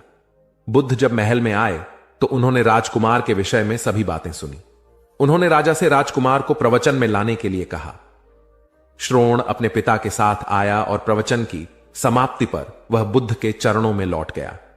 बुद्ध के वचनों से प्रभावित होकर वह बौद्ध धर्म में दीक्षित हो गया। उसका जीवन पूर्णतः बदल गया। कुछ समय बाद उसने प्रायश्चित्त करने के लिए अन्न जल का त्याग कर दिया। उसके इस कठोर प्रण के विषय में जब भगवान बुद्ध को झात हुआ तो वे उसे देखने आए। उन्होंने स्नेहपूर्वक उसके मस्तक पर हाथ रखा और बोले, श्रोण, अन्न जल के त्याग के चलते तुम्हारा स्वास्थ्य गिरता जा रहा है। तुम संगीत के जानकार हो, अत उससे जुड़े मेरे एक प्रश्न का उत्तर दो। क्या वीणा के तार ढीले करने पर उससे स्वर लहरी फूटती है? श्रोण ने जवाब दिया, नहीं भगवानु। बुद्ध ने पुनः प्रश्न किया, तब तो तारों को खूब कसना पड़ता होगा। श्रोण बोला, नहीं, अधिक कसने से तार टूट सकते हैं। तब तथागत बोले, वीणा से मधुर संगीत निकालने के लिए उसके तारों को न तो अधिक ढीला रखना चाहिए और न ही अधिक कसना चाहिए। इसी प्रकार हमारा जीवन भी एक वीणा की तरह ही है, जिसे भली भांति चलाने के लिए सभी वस्तुओं का पूर्ण त्याग उचित नहीं है। श्रोण ने कठोर प्रतिज्ञा से मुक्ति ले ली और सहज जीवन जीने लगा। यह कथा जीवन को नैसर्गिक तरीके से जीने पर बल देती है, जिसमें उचित आवश्यकताओं की पूर्ति और अतिरिक्त इच्छाओं पर नियंत्रण का संदेश शामिल है। यदि जीवन को आवश्यकता, पूर्ति और संयम के संयम से संचालित किया जाए तो परम शांति प्रदायक होता है। गौतम बुद्ध को उनके अनुयायी यदि स्नेह से कहीं बुलाते तो वे अवश्य जाते। फिर जब बुद्ध पहुंचते तो श्रोताओं की भारी भीड़ उमड़ पड़ती। बुद्ध के वचनों में जो अमृतत्व होता था उसका पान करना सभी को प्रीतिकर लगता था। उनके उपदेशों में ऐसा कुछ अवश्य होता था जिससे गंभीर समस्याएं सुलझ जाती और कुछ न कुछ सार्थक भी प्राप्त होता। एक गरीब किसान गौतम बुद्ध का बहुत बड़ा भक्त था। एक दिन वह बुद्ध के पास आया और अपने गांव आने का आग्रह किया। बुद्ध उसके गांव पहुंचे तो सारा गांव उन्हें देखने व सुनने के लिए उमड़ पड़ा, किंतु वह किसान नहीं आया। हुआ यह कि उसी दिन किसान के बैलों की जोड़ी कहीं खो गई। किसान इस दुविधा में रहा कि बुद्ध का प्रवचन सुने या अपने बैलों को खोजे। काफी सोचने के बाद उसने अपने बैलों को खोजने का निर्णय किया। घंटों भटकने के बाद बैल मिले। थकाहारा किसान घर आया और भोजन कर सो गया। अगले दिन वह अति संकोच से क्षमा प्रार्थी बन बुद्ध के पास पहुंचा तो वे बड़े स्नेह से बोले, मेरी दृष्टि में यह किसान मेरा सच्चा अनुयायी है। इसने उपदेश से अधिक महत्व कर्म को दिया। यदि यह कल बैलों को न ढूंढते हुए उपदेश सुनता तो मेरी बातें इसकी समझ में नहीं आती, क्योंकि मन बैलों में अटका रहता। इसने कर्म को महत्व देकर प्रशंसनीय काम किया। सार यह है कि हम जहां जिस भूमिका में हों उसका ईमानदारी से निर्वाह करें। यही सच्ची आध्यात्मिकता है, क्योंकि प्रत्येक धर्म कर्म को ही सर्वोपरि महत्व देता है।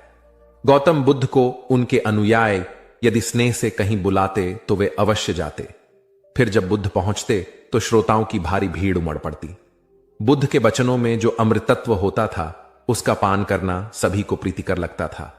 उनके उपदेशों में ऐसा कुछ अवश्य होता था जिससे गंभीर समस्याएं सुलझ जाती और कुछ न कुछ सार्थक भी प्राप्त हो। सार यह है कि हम जहां जिस भूमिका में हो उसका ईमानदारी से निर्वाह करें। यही सच्ची आध्यात्मिकता है, क्योंकि प्रत्येक धर्म कर्म को ही सर्वोपरि महत्व देता है। गौतम बुद्ध के पास उनका प्रिय शिष्य पूर्ण पहुंचा। बुद्ध ध्यानावस्था में बैठे थे। पूर्ण के पहुंचने पर उन्होंने आंखें थोड़ी सी खोली और पूर्ण से आने का कारण पूछा तो उसने कहा, मैं धर्म प्रचार के लिए जाना चाहता हूं, आपकी आज्ञा चाहिए। बुद्ध मुस्कुराए और कहा कि पूर्ण, धर्म की राह बहुत मुश्किल है। तुम लोगों को अच्छी बातें बताने जाओगे और लोग तुम पर नाराज होंगे। हो सकता है कि अपशब्द भी कहे। इस पर पूर्ण ने कहा, कोई बात नहीं, मैं यह सोचकर उनकी बातों पर ध्यान नहीं दूंगा कि उन्होंने अपशब्द ही कहे, पिटाई तो नहीं की। बुद्ध बोले, हो सकता है कि कुछ लोग हाथ उठा दें। पूर्ण ने कहा, तब मैं यह सोचकर उन्हें क्षमा कर दूंगा कि उन्होंने मुझ पर शस्त्रों से प्रहार तो नहीं किया। बुद्ध फिर बोले, हे पूर्ण, हो सकता है कि कुछ लोग तुम पर शस्त्रों का भी उपयोग करें। पूर्ण ने उत्तर दिया, तब मैं यह सोचकर उनके प्रति कोई प्रतिकार की भावना नहीं रखूंगा कि उन्होंने मुझे मारा, पर जान से तो नहीं मार डाला, मुझे जीवित छोड़ दिया। बुद्ध ने फिर कहा, और यदि तुम्हारे प्राण ही ले लिए तब? पूर्ण ने तत्क्षण सिर झुकाकर कहा, तब मैं उनका आभारी रहूंगा कि उन्होंने धर्म के मार्ग पर मेरे प्राणों का उत्सर्ग करने में मेरी सहायता की। मैं उनके प्रति कृतज्ञ रहूंगा। तब बुद्ध ने आंखें खोली और आशीर्वाद देकर अनुमति दी तथा पूर्ण से कहा, अब तुम धर्म प्रचार करने के पात्र हो। जो किसी में भी कोई दोष न देखे वही सच्चा है। अच्छाई के मार्ग पर चलना बहुत मुश्किल काम है। जो इस राह पर चलता है उसके मार्ग में अनेक बाधाएं आती हैं, लेकिन जो व्यक्ति किसी में भी दोष न देखे वही बाधाओं को सहजता से पार कर अपने लक्ष्य को पूरा कर पाता है। एक बार गौतम बुद्ध जब वन से गुजर रहे थे तब एक राक्षसी हाथ में तलवार लेकर प्रकट हुई और कहा, अरे बुद्ध, आज तुम्हारे प्रेम को मेरी घृणा के सामने झुकना ही पड़ेगा। आज तुम्हारे जीवन का अंतिम दिन है। बुद्ध ने मुस्कुराते हुए उत्तर दिया, मैं घृणा, उपहास और द्वेष के आगे नतमस्तक नहीं होऊंगा। मैं निंदा, प्रशंसा अथवा उपहास किसी से भी प्रभावित नहीं होता। तुम मुझसे इतनी घृणा करती हो, पर मैं तो तुमसे भी प्रेम करता हूं। राक्षसी ने पूछा, तुम मुझसे प्रेम क्यों करते हो? बुद्ध बोले, मैं तुम्हें मां का रूप देख रहा हूं और मां तो प्रेम का रूप होती है, उसमें हिंसा हो ही नहीं सकती। इतना सुनते ही राक्षसी के हाथ से तलवार गिर पड़ी। हे बुद्ध, तुम धन्य हो। इतना कहते ही बहदेवी में बदल गई और अंतर्धान हो गई। दरअसल जो लोग दूसरों से द्वेष करते हैं, अंत में एक दिन घृणा उन्हें नष्ट कर देती है। घृणा से घिरे हुए लोगों को एक दिन घृणा ले डूबती है। प्रेम सत्य के आवरण से ढका होता है। सत्य से जुड़ा हुआ व्यक्ति सदैव आनंद में जीता है। सत्य को केवल अपने तक सीमित मत रखो, उसे अपने कर्मों में ढालना होगा। सत्य रूपी गुलाब की खुशबू है कर्म। अपने कर्म को प्रेम और सत्य में डुबो कर करो। प्रेम और सत्य मनुष्य को विकास की ओर ले जाते हैं। ध्यान रहे कि ये दोनों मार्ग ईश्वर की ओर जाते हैं। इस मार्ग पर चलने वाले सहज में ही आनंद और शांति को पा लेते हैं। गौतम बुद्ध भ्रमण करते हुए वैशाली नगर के वन विहार में पहुंचे। उनके आगमन का समाचार पूरे नगर में फैल गया। कुछ ही समय में मानो पूरा नगर उनके दर्शन के लिए उमड़ पड़ा। बड़े व्यापारी, शिक्षाविद, समाज सेवी, अधिकारी और राज परिवार से जुड़े कई वरिष्ठ भी वहां पहुंचे। सभी की भावना थी कि तथागत बुद्ध अपने शिष्यों सहित उनके निवास पर पहुंचे एवं भोज का आमंत्रण स्वीकारें। बुद्ध सभी के निवेदन को सुन रहे थे और स्वभावगत मुस्कान के साथ आमंत्रण का आभार व्यक्त कर रहे थे। तभी वैशाली की यात गणिका आम्रपाली भी वहां पहुंची। वह बुद्ध की शिक्षा से प्रेरित होकर बहुत पहले ही अपनी गणिका वृत्ति त्याग चुकी थी। उसने भी बुद्ध को भोजन का आमंत्रण दिया। बुद्ध ने तत्काल उसे स्वीकार किया और अगले दिन भिक्षुओं सहित उसके घर आने की सहमति दे दी। बुद्ध के एक शिष्य को यह बात अच्छी नहीं लगी कि इतने सारे वरिष्ठों के निवेदन के बावजूद बुद्ध ने आम्रपाली का आमंत्रण स्वीकारा। शिष्य की दृष्टि में आम्रपाली गणिका होने से घृणित कर्म से जुड़ी रही थी। जब सभी लोग चले गए तब शिष्य ने पूछा, भगवान, इतने लोगों ने आपको न्योता दिया, फिर आपने आम्रपाली का ही आमंत्रण क्यों स्वीकारा? बुद्ध ने कहा, माना वह गणिका थी, लेकिन पश्चाताप की अग्नि में तपकर वह निर्मल हो चुकी है। यदि कोई व्यक्ति इस निर्मलता को प्राप्त कर ले तो वह उनसे भी श्रेष्ठ हो जाता है जो ऐसे किसी घृणित कर्म में लीन न रहे हों। ऐसे व्यक्ति का आमंत्रण स्वीकारने में संकोच नहीं होना चाहिए।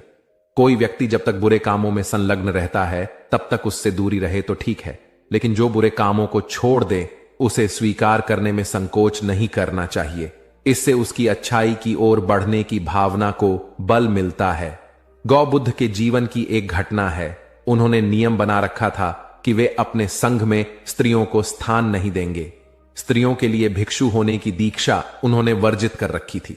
एक समय गौतम बुद्ध एक गांव में ठहरे हुए थे। वहां महाप्रजापति गौतमी उनके पास पहुंची। उन्होंने बुद्ध से कहा, आप स्त्रियों को भी दीक्षा दें, किंतु बुद्ध ने अस्वीकार कर दिया। अनेक स्त्रियां इकट्ठी हुईं और उन्होंने विचार किया कि कैसे गौतम बुद्ध से स्वीकृति प्राप्त की जाए। स्त्रियों ने निर्णय लिया कि स्वयं सेविकाएं बनकर गौतम बुद्ध के समक्ष पहुंचा जाए। गौतमी ने अपने बाल काटे, भिक्षु के वस्त्र पहने और अनेक स्त्रियों के साथ बुद्ध के सामने पहुंच गई। उनकी यह मांग थी कि स्त्रियों को भी दीक्षा दी जाए। बुद्ध ने उनकी बात को स्वीकार नहीं किया। स्त्रियां निराश हुई। जब बुद्ध के एक शिष्य आनंद ने स्त्रियों को देखा, उनके पांव सूजे हुए थे, उन पर धूल चढ़ी हुई थी, उनकी आंखों से आंसू बह रहे थे। उन्होंने पूछा, क्या बात है? स्त्रियों ने कहा, बुद्ध उनके धर्म और नियम के अनुसार हमें भिक्षु होने की दीक्षा नहीं दे रहे हैं। जब आनंद ने व्यक्तिगत रूप से बुद्ध से निवेदन किया, बुद्ध को उन्होंने याद दिलाया, इस समय यह सामाजिक मान्यता है कि स्त्रियां मोक्ष की अधिकारी नहीं हैं, पुरुषों के मुकाबले निम्न हैं। तो क्या आप भी यह मानते हैं और इसलिए उन्हें दीक्षित नहीं कर रहे हैं? बुद्ध का उत्तर था, मुझे गलत न समझा जाए।